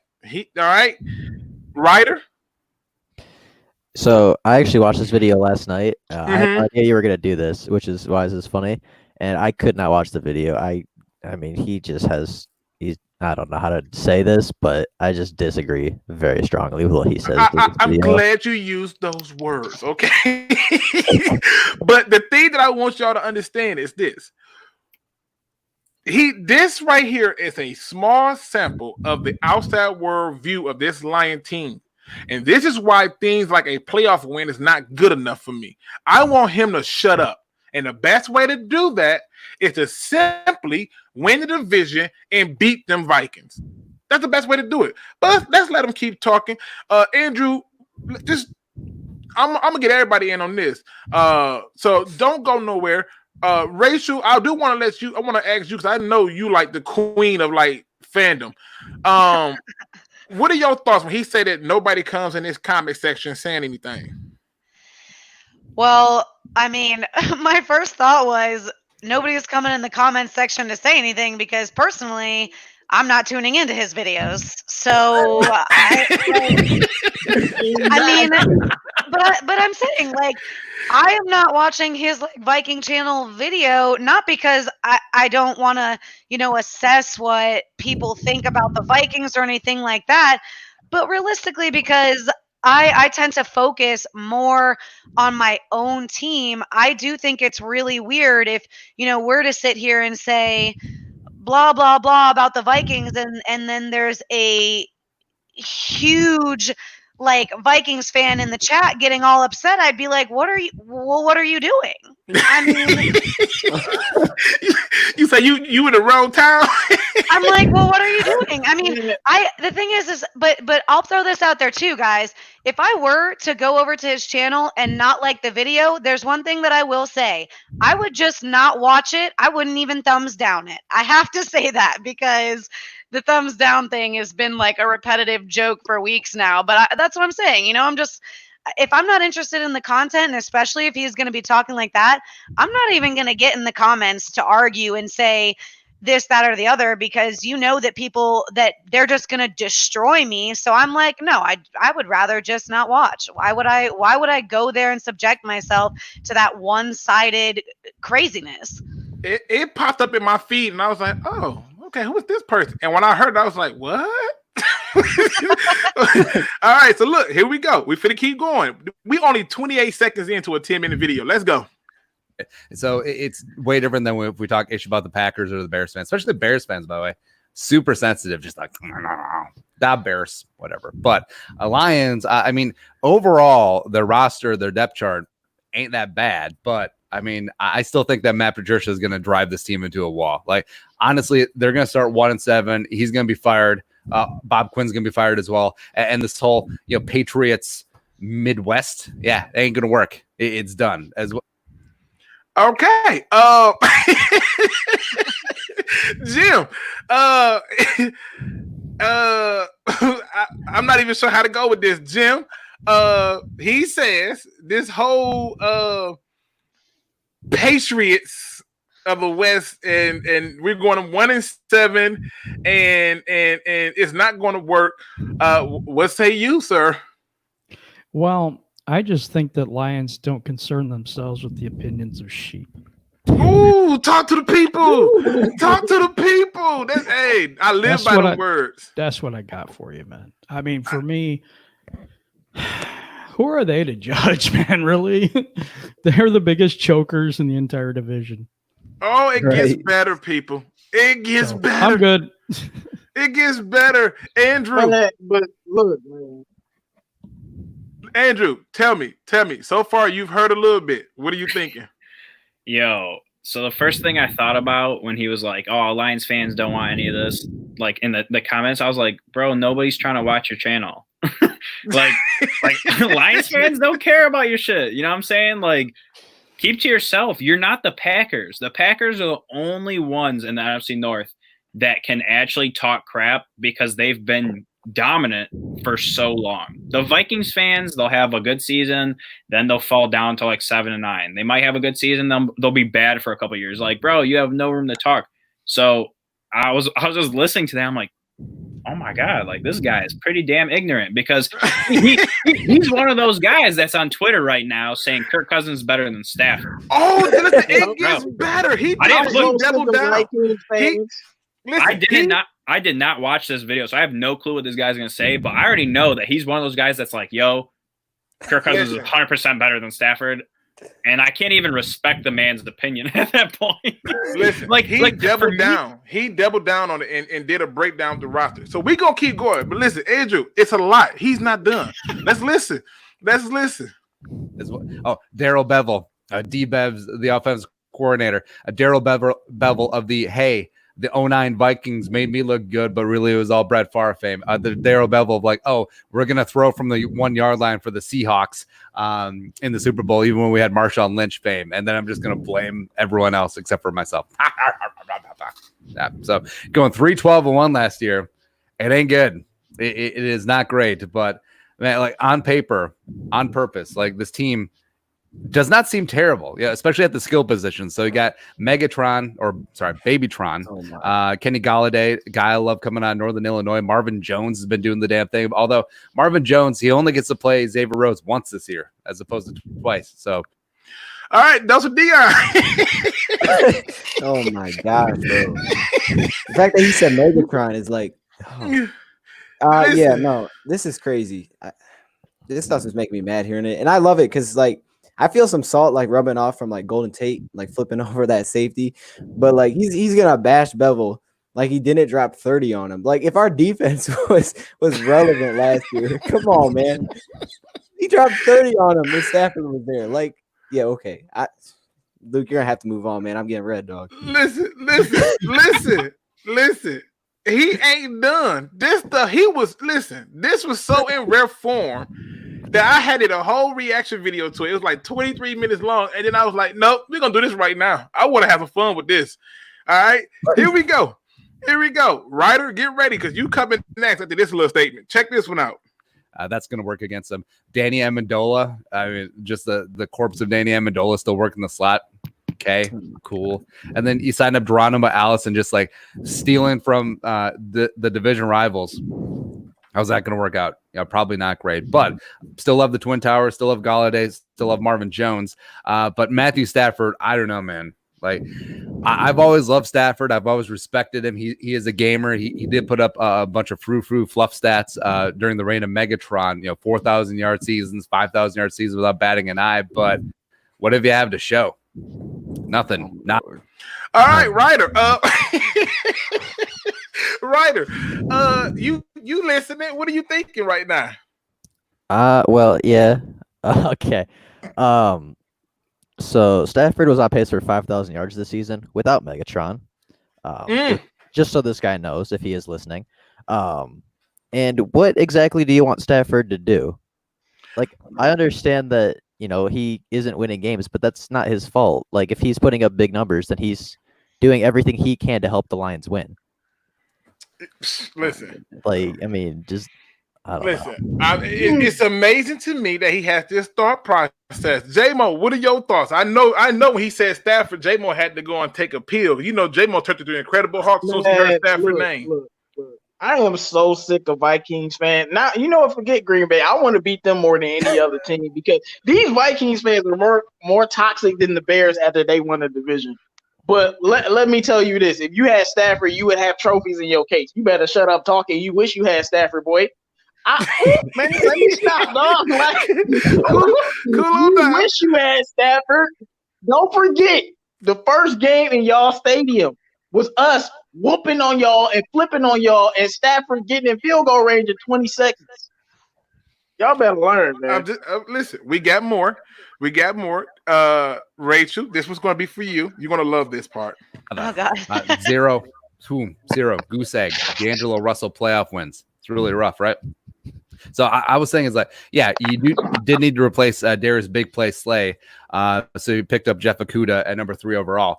But, man, could the Lions have gone to and for a while there, I mean, the Lions were basically like even money with the Dolphins to take Tua in some of the betting markets, which was kind of surprising. But if you think about it, Matthew Stafford's getting super long in the tooth. He's not long for for the NFL. So, and who else on the roster do you have? They picked up Chase Daniel. He of the Viking Slayers on the road at Soldier Field fame, sure. And then David Bling Blang Blau, who's a UDFA out of Purdue last year. You got rid of college room Ezekiel Sluder for some godforsaken reason. It's like, oh, he didn't practice well. That's because he's a gamer. He's a baller. Put him in the game, see what happens. Yeah, but whatever. So you idiots made your bed. Maybe Matthew Stafford, I don't know if his body's going to hold up for another full season. All right, Rachel. It's a mouthful. It's a mouthful. Oh my God, it's a mouthful. I'm just here so I won't get fined. Listen, before you go, Rachel, let me say this.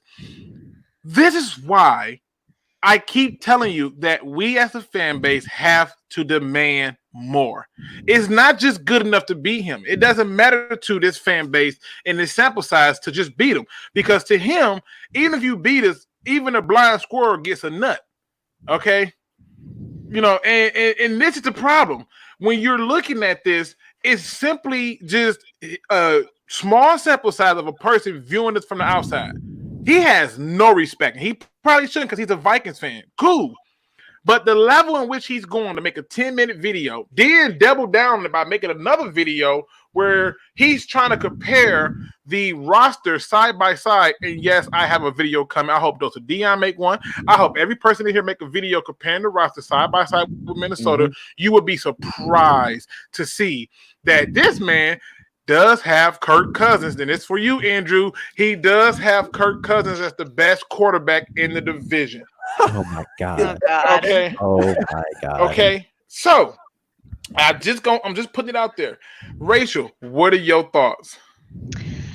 I mean, I think somebody in the comments hit it on the head. The Dern, he is definitely biased. I think, you know, hearing him say, okay, he respects, if the only things that he can respect or come up with that he respects are Kenny Golladay and Marvin Jones, then I can tell you right now, he doesn't know enough about the team. He doesn't know enough about the Lions roster to make a 10-minute long video talking to it when, you know, I mean, I had to laugh at his reference to Danny Amendola as the corpse of Danny Amendola because Danny Amendola, he not dealt with that corpse statement. He's got some more corpse on his team. Just food for thought. But Danny Amendola just had one of the most productive seasons of his career. And I mean, yeah, I'm not saying his stats were crazy, but when it needed to get done, he got it done. I don't know. That's what I'm saying. I'm listening to him and I'm just like, you don't know what you're talking about. So I'm starting to tune out. It's just silliness. Okay. Listen, we're going to give y'all a little bit more. I want y'all to hear this message. So when you hear me saying, nope, the bar for me is higher, it's because I'm sick of this. I'm sick of this kind of thinking. I don't want him to be able to say nothing. Because if he say it now, it looked like he's so validated. But okay, this for you, Andrew. Listen up. So yeah, good luck with Chase Daniel. It'd be great. Hell, even if you have Stafford, I mean, this team has 4-12 written all over it. Even though you do like the offensive line, I mean, Taylor Decker. I was like, hey, Taylor Decker, this is the guy that we're going to get to replace Riley Reef. Apparently, he's worse than Reef. It's all right. That's for you, Andrew. That's for you. Apparently, Taylor Decker is worse than Riley Reef, and this team has 4-12 written all over it. That's for you. Look, when I'm looking at like what this guy is talking about, I don't even understand where he's coming from. You lost half your team. Where are you saying that your team is better and that our team is worse? What did they do that he thinks they somehow are just, top of the NFC North? You know what I'm saying? Like, I just don't even comprehend this guy's logic. He's definitely one of those people that's just like, my team is better than yours. No matter what move they make, it's a fantastic move. And he also was like, oh, you grabbed Green Bay scraps with Geronimo Allison. What the hell did you do with Riley Reef? You took Riley Reef from us, dumbass. Wait. Don't forget Amir Abdullah. Don't forget. He took Amir Abdullah too. You know what I'm saying? And I'm just like, bro, like, Clinton Dix went from the Packers and he's now on the Bears. I mean, I don't think he's on the Bears now. They might have released him. But there's players that go from team to team, bro. That's what Wagner went to Green Bay. Yeah, and that's literally what the game is about, bro. You bring in players when you need them. So this guy is just talking straight out of his ass, and he's one of those people that you can't argue with because he will support his opinion with more opinions. And like, bro, if you're not speaking facts to me, and you're just speaking purely opinions, I can't, because that's just gonna frustrate the hell out of me.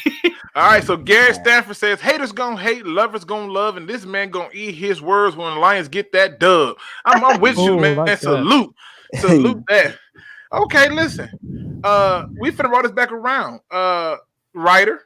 No matter of fact, I'm gonna go to Jim on this one. Jim, because look, I know J-Mo steaming. Wait till we get to the end, J-Mo. You're gonna really love that part. That was gonna be for you. Okay. Jim. Yeah. This part is for you, sir. All right. It's tough. Frank Ragnow, I love the pride of Chanhassen. Really want him in the draft in 2018. Then he signed Big V over from Philly, which, okay. Sure, whatever. He just gave up on pretty Ricky Wagner, who gave an assload of money to when he came over from the Ravens, and then you just let him go to the Packers. Did you notice the laugh? He was so smitten with himself. That's for you, Jim. Yeah, that's for you. Number one, Rick Wagner didn't perform very well for the Lions. He was an underachiever here.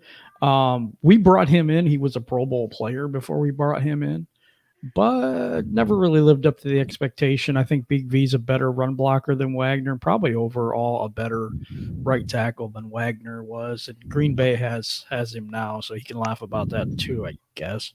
I don't know what the hell this guy's problem. Listen, I just wanted y'all to understand that the bar that we set needs to be changed. We can't just accept stupid stuff like backing into a playoff spot. Like, although they added an extra team to the playoff, we can't take that and be like, well, we made the playoffs and that's good enough.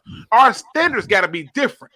The time for us to be different. Ain't that what they just did, though? That's what I'm saying. What's their standard then? I'm saying, unless we win a Super Bowl, they gonna talk. Unless we win the Super Bowl, but it's not even winning the Super Bowl. It's first by doing something that, first of all, he already think we going 4-12. If you win the division and you beat them all down while you doing it, you can go back to that video and be like, so what you were saying. But guess what? If it don't happen, because at the end he wraps this up with why he views all of this. So. Again, I just want to get that. Ryder, this part is for you. You ready, buddy? Yep. But okay, and then the two guard spots are going to be up for grabs in my opinion. Joe Dahl, Aude Abushi, no, not so much. Jonah Jackson, I loved coming out of Ohio State. I think he was a perfect scheme fit for the Vikings. I think he would have been a plug-and-play left guard, but Lions getting him in the third round is great. Logan Stenberg from Kentucky, I think is going to be in the mix as well. Now, I did like Josh Garnett when he was drafted by the Niners back in the day. So maybe he can get his career back on track, as well as Bo Bergeron. I did like Bo coming out of Wisconsin last year. Ended up going undrafted, but he could be in the interior offensive line mix as well. But overall, I mean, kind of tough. I mean, losing Glasgow. I mean, you could pick up Larry Warford again, try and run it back. You know, you morons didn't re-sign him after the first contract. That's for you. That's for you. I'm giving that to you, Ryder. Yeah. What are your thoughts? I mean, this is the kind of stuff that they're saying about us, and his whole reason for doing it is because, according to him, this fan base don't say nothing no way because we know better. We already know what he's saying is true. This is what he believes. What say you, Ryder? Am I the only one that thinks that he looked at the record and goes, "Yep, this team sucks," and didn't actually watch any Lions games? Probably. Yeah, probably. Listen, it's probably a good chance that's exactly what happened. Like, I guarantee you, if you asked him if Stafford played the whole season last year, he'd be like, "Yeah, completely, 100%." But then he goes out and says that he doesn't like our offensive line, and then goes off and lists a ton of people that he liked coming out of college. Yes, Like yes. that is what confuses me. Because do you like them or do you not like them? I mean, he liked them in college, but he doesn't like them being a Lion. Is I guess what it is. Listen, the pressure. I guess the pressure of this is killing them. We finna finish this up so we can get to y'all questions. But I needed y'all to hear this. Let's go. It's kind of dumb, but also so tight end. I love that they just list Jesse James as the starter when everyone knows it's TJ Hawkinson season.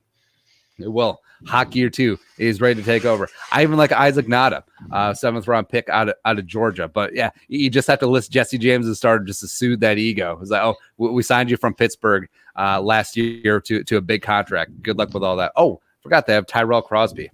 I liked him. Yeah, Tyrell Crosby was one of the guys that I wanted in 2018. But then the Vikings were like, hey, hold my beer. Let's trade up and draft Daniel Carlson, the kicker. Bittersweet memories, whatever. All right, I'm gonna take that one. I love how he goes through it because he's using our lads to see the depth chart, and he really believes that is the final depth chart. I don't know why he believes this, but it's a shame that he believes this. He really believes that all these things that he's seeing is what's going to be on the final depth chart. And I'm like, our lads simply do one thing. They simply take what they already had on paper, literally already had on paper, and then what they do is they just add on to it until the final depth chart comes out. Then they give you the complete depth chart. So this guy who's calling everybody idiots and morons really believes that what he's looking at is our actual depth chart. That guy's brilliant. No, nothing gets past him. I'm telling you, if his eyes didn't close when he was asleep, he'd probably sweep it down. The world is full of darkness. Let's go. Let's keep I pick up Julian Okwara in the 3rd round, pairing him up with his brother coming over for the Giants. I thought that was great. I really liked Okwara as an edge prospect. It's annoying that the Lions picked him up. I also love John Pennicini coming out of Utah. It was Pennicini and Lecky Fodu, the 2 defensive interior linemen from the Utah Utes that I really enjoyed. So the fact that you got him in the 6th, sure, great, whatever. Okuda was a very easy pick, easily the quarterback 1 in this draft. But putting it in there with Desmond Trufant, the corpse of Desmond Trufant is coming up here from Atlanta. Okay. Justin Coleman is a stud. Former Vikings UDFA signee out of Tennessee, Justin Coleman. How don't you let him get out of camp, man? Yeah. But yeah, the defensive line. I mean, Danny Shelton, no. I mean, Trey Flowers, he paid $1 bajillion to, whatever. But I mean, who's going to. That's for you, J-Mo. I heard a bunch of, oh yeah, I like this player a lot, whatever. Oh, I love Justin Coleman's a stud, whatever. Oh, listen, his hate was full-fledged. It was I heard a bunch of praising all the players on our team. He said the corpse of Desmond Trufant. Well, who do y'all have over there? Like, y'all don't got nobody. You don't even got a corpse. Like, now they did lose Linval Joseph. They added Michael Pierce. They did lose Everson Griffin. So they called themselves Xavier Rhodes and Trey Waynes, both of their starting corners. Which brings me to this next point, and I'm gonna say this point for you, Dion. This one's for you, buddy. Play 3-tech. I mean, who else is going to be on the defensive interior? You don't really have much there. So I think that's where things could come apart. They're going to be tough stopping the run as well as, I mean, sure, Jared Davis didn't pick up his 5th-year option. I think he's been pretty solid, but a little bit up and down. Oh, picked up Christian Jones coming up from Chicago. Great. Good luck with all that. I mean, I'm taking that part. Hold on, bro. Listen, we can't be the butt of a joke because of Christian Jones. Now that part I got a problem with. Just because of Christian Jones, who gonna argue the Christian Jones point? I mean, seriously, who gonna argue that? But Deion, what you heard, that little bit that you heard, tell me, what are you thinking? I mean, he clearly is in his bag. We almost at the end of this. What are you thinking? Yeah, so he said we have no interior defensive line. Okay, that doesn't make sense. He said he liked John Pennicini just a second ago at Utah. I'm just going off what y'all are saying at this point. This dude said we're gonna be 4-12, but he likes everybody on our roster, so I'm not sure what it is. Yeah, we have no interior. Jared Davis is good. Like, he doesn't mention our other linebackers. You know, like all of our linebackers are basically run stoppers at this point. Yeah, I have no idea, dude. I don't know where he's going with this one. I don't think he knows the players. I think he knows maybe when they were drafted. He's first round, so he's our best linebacker. I don't know, man. It's crazy. We're almost there. Here we go. Jamie Collins still doing the damn thing. Respect. Also, Elijah Lee, former Viking 7th-round pick, Elijah Lee, and Super Bowl participant is coming over. Okay, cool, whatever. Oh, yeah, Miles Killebrew. And every single year, there is a safety that comes out of a small school, parts unknown. He's like, oh, he's 6'4", 260 pounds, running the 4.240. That was Miles Killebrew in 2016. It was who was it this year? Jeremy Chin from Northern Illinois this year. But yeah, Miles Killebrew from like Utah State Southern University or something like that. It's probably an online school.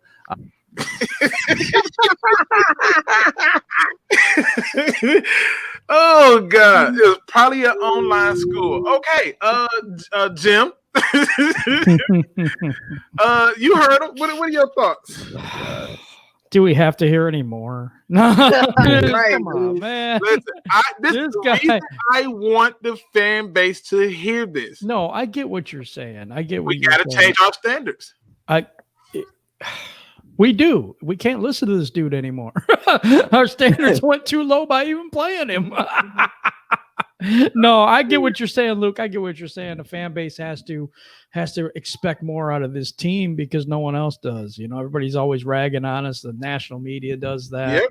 Vegas even hates us this year. Yep. So, you know, this all stuff's got to stop, but it has to stop with W's, and that's the only way it's gonna stop. Agree. Now, this right here might be the comment of the day. This dude needs to get slapped by my mom. They'll understand what that mom slap is like. They'll understand what that's like. All right, here we go. Y'all ready? Last little bit. But then it's like, he's 6'2" and 220, and then whatever. He's a fine special teams player.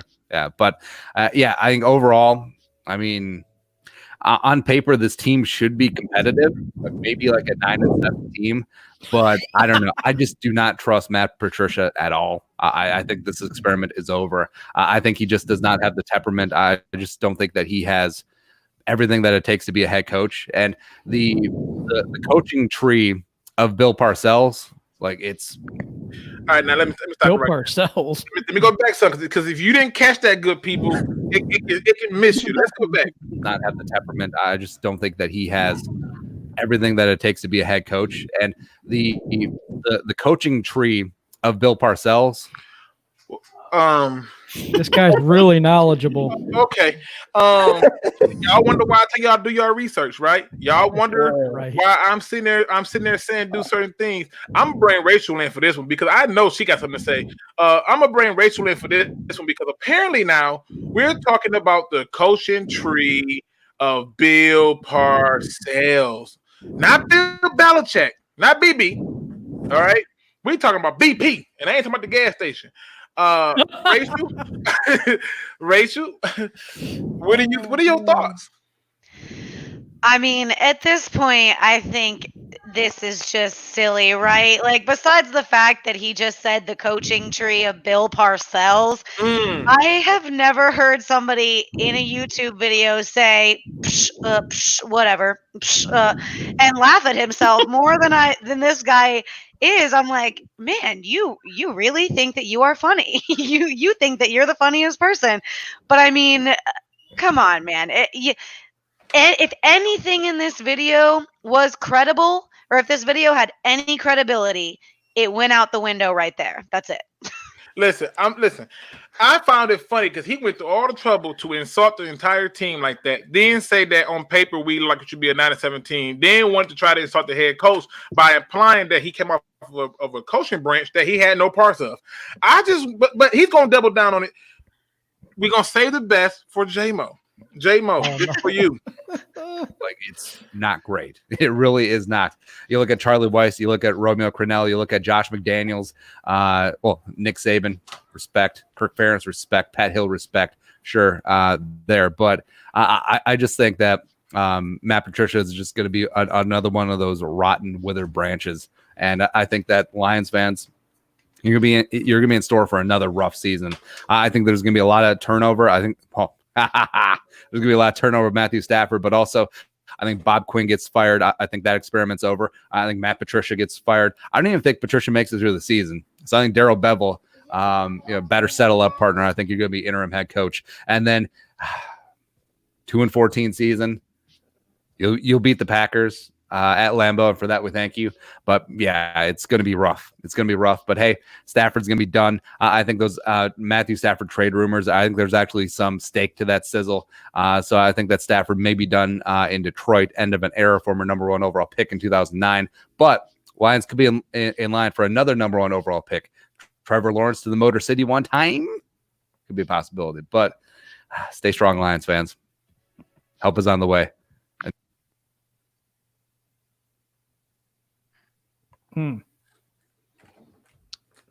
Not sure what happened there. J-Mo, did you want to take that? No, I'm just saying. He said help is on the way. The help was that video stopping. Look, all I gotta say is he has us going 1-7 and then going 2-14, and then has us as a 9-7 team on paper, but we gonna go 2-14.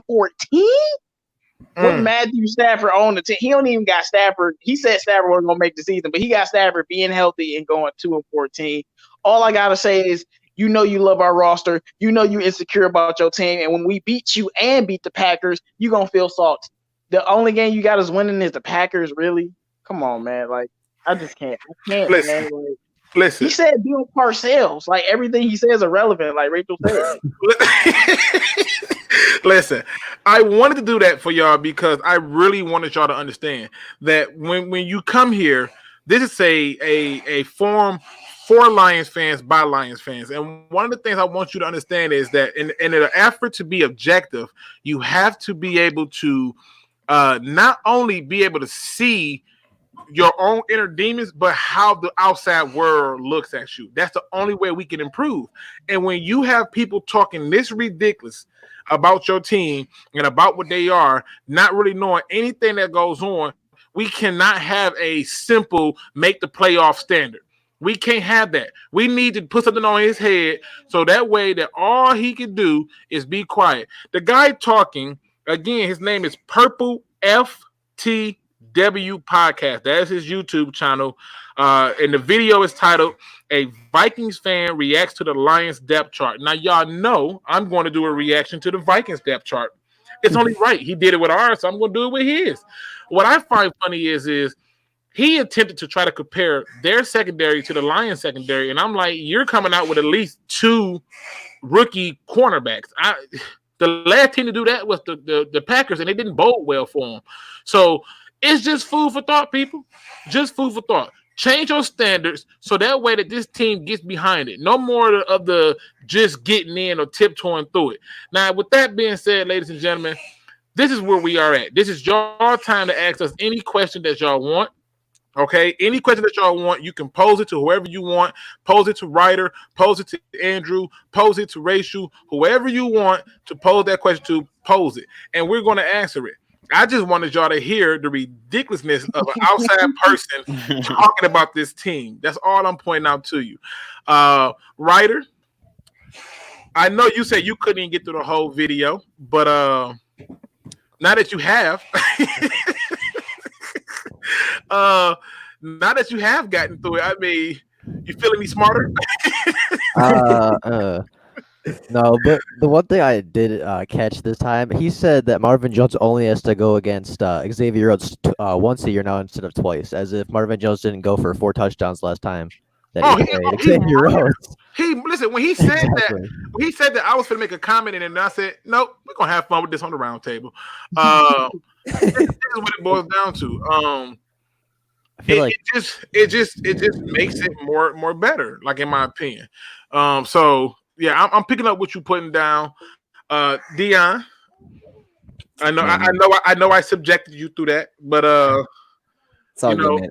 Yeah, that's crazy, Luke. Luke, I hope Luke, when you do your reactions, man, I hope you bring the same energy towards that, man. I'm excited to watch that. I'm about to be full-fledged a-hole. I am. I'm about to be everything he did, all that energy, and laughing at himself. I'm going to obnoxiously laugh at myself. I'm doing all of it. Hey, Luke, I know you like Kirk Cousins, but you're going to have to act like he missed Trubisky in this video. Oh, wait, listen. I'm finna have fun with it. You hear me? I'm finna have some fun with it. If it wasn't for Dalvin Cook, he would be nothing, which is facts. Now, here's a question that we was going to address, and it popped up right here, so we got to talk about it. It says, what do you guys think about the Rudy rule changes? This was one of the questions that we were going to talk about, but I had to play that video because I thought it was absurd, and I wanted you guys to hear how an outside source view us. We'll start this off with you, Jim. What do you think about the new Rudy rule? And if they don't know what it is, can you kind of give them like a quick synopsis of what it is? Sure, I definitely can. The new Rooney Rule was supposed to be, now this changed today, I just want to make sure that everybody knows that. It was going to be you would get a better 3rd round pick if you hired a minority as a coach. And that changed today, actually, and they're just making people interview the people that are within your organization, and then set up interviews outside. They're making them do that like it was before, but they're trying to get more minority coaches to be head coaches. And I'm just saying, let the best person be the best person. I'm 50 years old, you know what I mean? And I've seen a lot of things happen, and I have seen racism, and it's ugly, man. It's one of the worst things when you grow up and you don't have the same advantages as other people do. And I think it's ridiculous. But in the NFL, man, I mean, color shouldn't matter. It should be the best coach, whatever that is, you know? So that's kind of what I feel about it. So that, you know what I'm saying? So that's my thoughts on that situation. All right. Rachel, what are your thoughts on the new Rooney Rule? To be completely honest with you, this is one of those things where I didn't know until right as we sat down to do this show. And like we talk about, I don't really have very much of an opinion. So I will just say that right now. I'm listening to you guys, and that's going to help me form my opinion. I'll just be honest with you. My personal view on it is I think it's a stupid rule.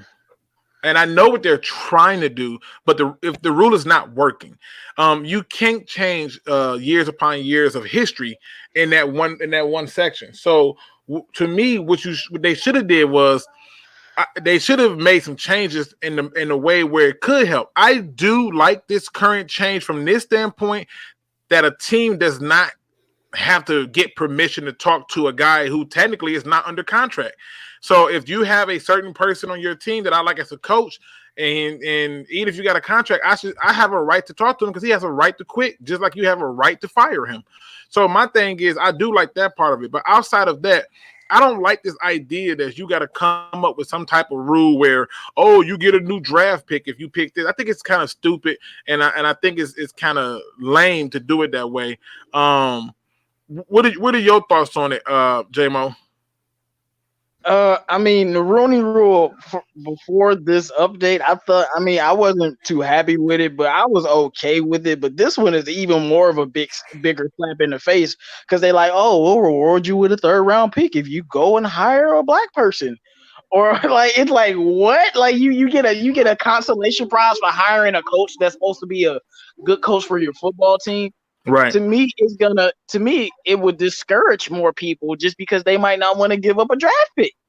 So it's gonna have a lot of reverse than when it's supposed to do. It's supposed to, be something that's opening up opportunities, but instead it's like we're gonna help you along the way because you're not good enough to be qualified to be a head coach or a coordinator on your own. So we have to help you out.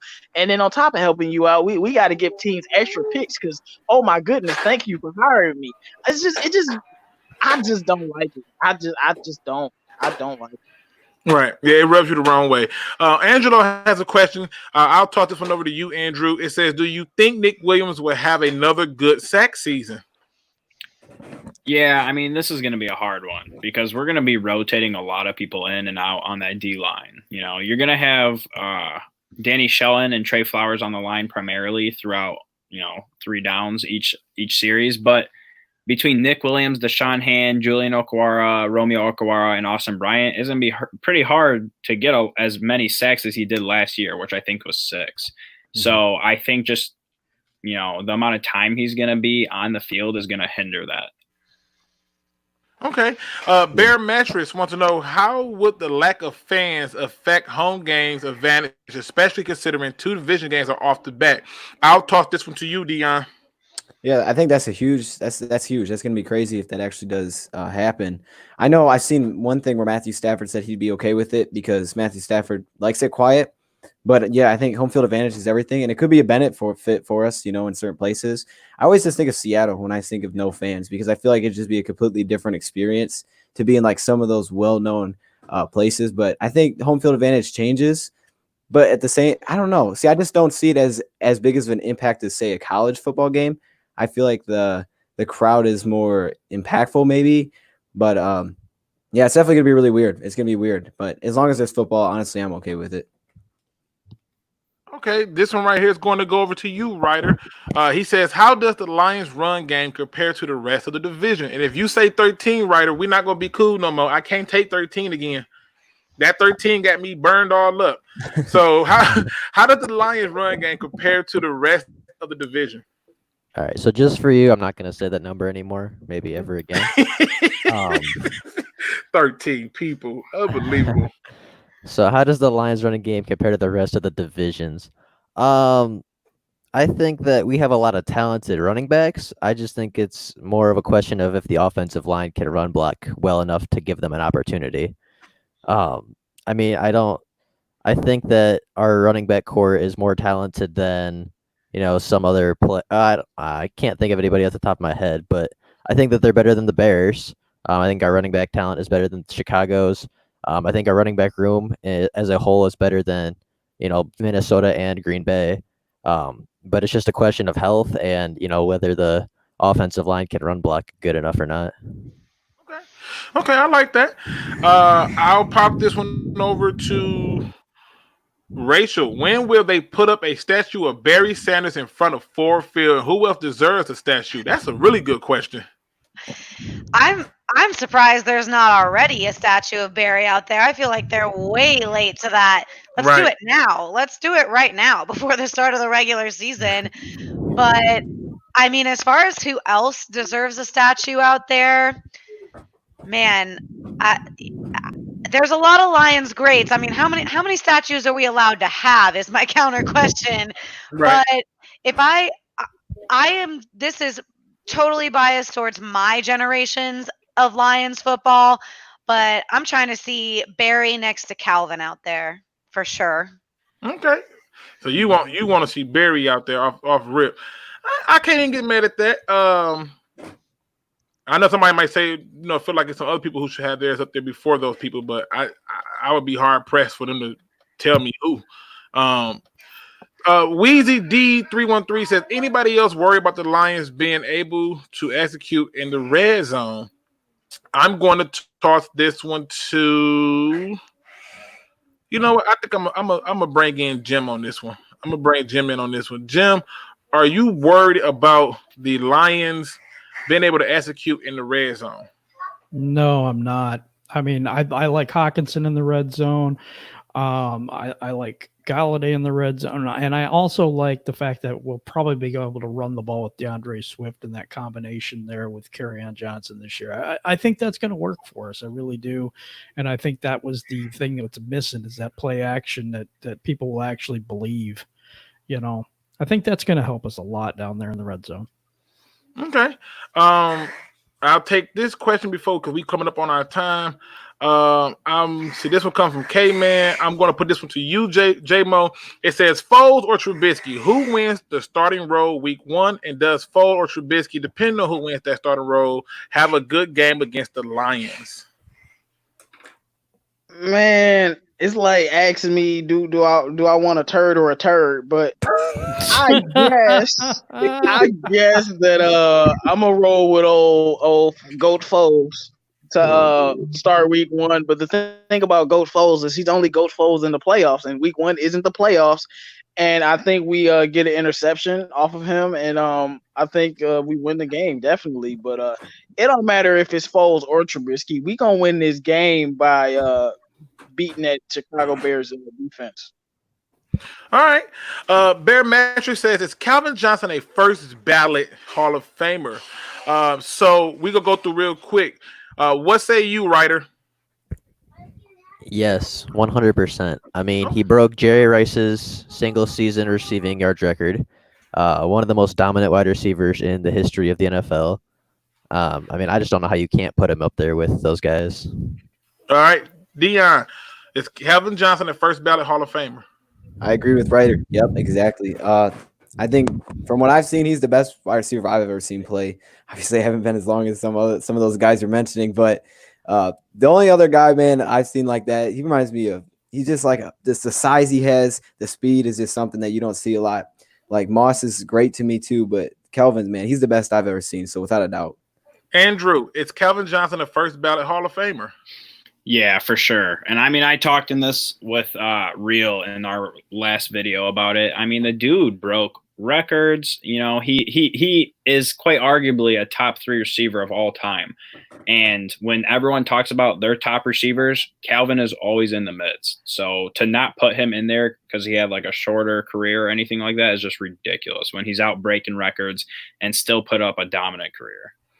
J-Mo, is Calvin Johnson a first ballot Hall of Famer? Now, I don't think he's going to get first ballot, but I think he is a first ballot Hall of Famer. And this is my thing. The only reason he wouldn't get first ballot is because of the numbers. And my thing is T.O. has the second greatest numbers of any wide receiver to ever play the game. He has all of the best numbers besides Jerry Rice.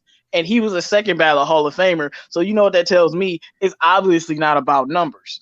And if we're going to go with that, and if they give him the little sympathy card like they get Barry, and I know Barry earned it, not like he didn't, I think he should be a first ballot Hall of Famer because to me, he's the most physically dominant receiver of all time, 4'3", 250. They named this man after a transformer.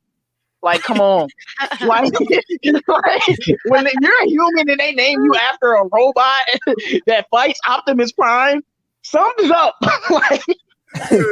Like Calvin Johnson, he broke the mold for all of these 6'5" fast Julio Jones type receivers, man. Like he's a legend. Okay, Rachel, I know how you feel because you just talked about the statue. Is he a first ballot Hall of Famer? I mean, for me, yeah, it's not even a question. I have not been blessed with watching many receivers that had the combination of height and just sheer athletic ability and speed. Yeah, I mean, first ballot for me, absolutely. All right, I'm going to say no because of how they do receivers. For some reason, and I understand what it is. It's a lot of receivers that come out every year, and every time you look up, you think they're going to be first ballot, and they're not. They have tightened up the rings because that's one of the criticisms about the NFL Hall of Fame is it's a lot of receivers in there. And people are tired of it. They're saying that they want more. So they're trying to include more people. And so therefore, I say he is not a first ballot. I think he was great. He dominated for his generation. And he was lights out in that regard. But they're not trying to give it up to him. Lions Blood 09 says, what's your opinion on Joe Dow? Personally, I think he was good for us. Yes, I think he was grossly improved last year from all the other years. But am I comfortable enough with him going in as a starting guard? No. Absolutely not. I didn't see enough for him to be saying he moving people out of the way. And in the past game, it was a few times where I'm like, if you're not blocking somebody, the rule of thumb is hit whoever's to your left or right. He didn't do that at times, so it kind of irritated me. I don't feel comfortable enough with him in that regard. What did you guys think of Danny Shelton is doing for the city of Detroit? 313 Klaus. I hope I said that right. What do you guys think of what Danny Shelton is doing for the city of Detroit? What is he doing? Did I miss something? He's selling shirts for the COVID stuff. Oh, I forgot. Oh, Okay. yeah. I forgot. Anybody who does anything for this city, I'm all for it. The thing is, you have to breed out bad juju with good juju. You know what I mean? Like it's just the way it works. And so a lot of times what people don't realize is they'll say, "Oh, that dirt is okay." I'm going into my gardening thing, but when you're planting gardens and stuff like that, a lot of times the dirt and the soil is not right. You know, you'll be like, "Oh, it's not growing," and you could think that it's something that you did, but sometimes the soil just may not be right until you scrape that old stuff off and add in some of that new stuff, and you realize, boom, we got liftoff. So to me, that's what. Anytime somebody do anything, I'm going to praise them. All right, so I think that's where we're going to stop it for right now in terms of the questions, man. We go to the final thoughts. Again, I cannot thank y'all enough for being here. Y'all rock. We'll start this off with you, Rachel. What's your final thoughts for the people? As always, thank you to everybody that joins us in the chat and talks along with us throughout this entire show. I mean, without you guys, we wouldn't have half the laughs. I mean, I guess we could laugh at ourselves as much as that Vikings fan did, but that's not us. Don't forget to subscribe to all the members of the DSA and, of course, Dose of Dion and our new roundtable guest, Writerwrong. He's got some good content on there. Make sure you hit those little notification bells so you know when new things are coming out. And as always, one pride. Yes. Mr. Jim, what do you have for the people? Everybody, really appreciate you being here. Hit that like button on the way out. I really appreciate that. Appreciate Dose of Dion being here, and that new logo is sick, dude. That is so cool. Yeah. Just give us a heads up next time, Dion. Okay. Yeah, Don't scare everybody. But also to our new guy, Writerwrong, please subscribe to his channel. He's doing a good job over there, and we really appreciate you joining us. And for everybody out there, I just want you to know that during all this crisis stuff and everything that's going on, man, we're just here to have a good time and to talk Lions football. It ain't that serious, man. So let's all have fun, have a good time. Reminder, this is just opinions, man. It's just everybody's opinion. Don't hate on us too much. Thank you very much. Appreciate that. We're going to go over to you, Andrew. What's your final thoughts for the people? Yo, if you're gonna come at my Lions, you better do your research, man, because I don't play with this Vikings bullshit. like I don't care what your opinion is, man. If you can support it with facts, I can respect that. But if you're just using a subjective opinion, yo, get out of here because I'll tear you up. And then also, me and Real, we're going to start pumping out a lot of fantasy football stuff coming up. So if you're a fan of fantasy football and you want to check that out, head over to our channel. And then also give everyone a subscribe and, like all of our stuff. We got Dose of Dion, we got Writerwrong, and then the whole DSA. So just check out all the content. We got a lot of Lion stuff and just NFL stuff in general. Absolutely. Mr. 313, J. Heart of the City, what do you got for the people? Man, what's good, everybody? We had a great show as always, man. Shout out to everyone in the chat. I do want to say for all of my basketball people above the rim on Saturday, we got a special guest. And I want to say thanks for Writerwrong coming on. It's hard to, come on and talk Lions. And, the Lions fans in the chat can come at you if you say something stupid. But you did well. I'm glad you did well. Yeah, he held it down. Blew my mind. Yeah. Shout out to those of the being on too. If y'all want to check out my videos on the Stafford's interview, make sure y'all do that. And we will be back on Thursday as always. And as I always say, and I will keep saying it, pay Kenny Galladay before I lose my mind. All right. Weezy D313 says, wait, hold up. Who was the last Pro Bowl offensive lineman? I thought it was Larry Warford, but I no, could be it wrong. was TJ Lane. Was it TJ? TJ No, for Lane. us?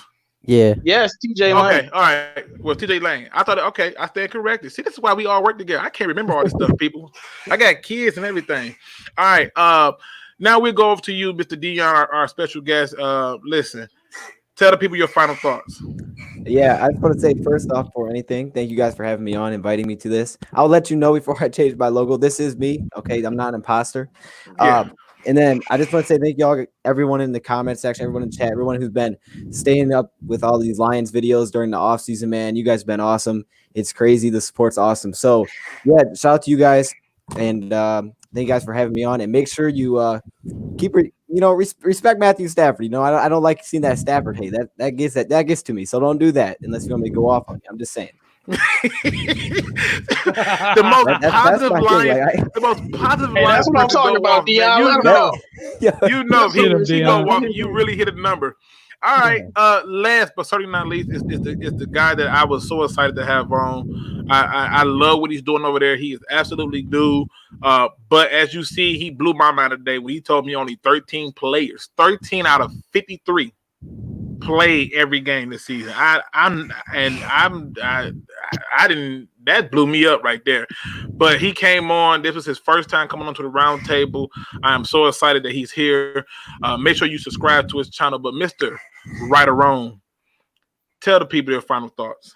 First of all, I just want to thank everybody who, was allowed me to come on this today. Very appreciative to everybody in this community for just being very supportive. And yeah, go subscribe to Writerwrong. Absolutely. All right, listen, ladies and gentlemen, y'all rock. I can't say it enough. I want to get to the point. Y'all know I like to end the show on a good note. And today's positive quote came from a very, very unlikely candidate. It was one that I think hit home hard with me. And the fact that he's not even really on land is what's more impressive. Yes, that's right. I'm talking about SpongeBob SquarePants. That's who today's positive quote comes from. It's funny. It's funny how these things happen, but it just stumbles upon me. He says, no one can change a person, but someone can be a reason for the person to change. Man, that's some powerful stuff. Let me say that one more time. He says, no one can change a person, but someone can be a reason for a person to change. Ladies and gentlemen, SpongeBob is simply just telling you that while you may not know it, that you may not understand it, it's simply just telling you that whatever you do, how you do it, when you do it, it matters. And that in which you do can be just enough to change the direction for a person.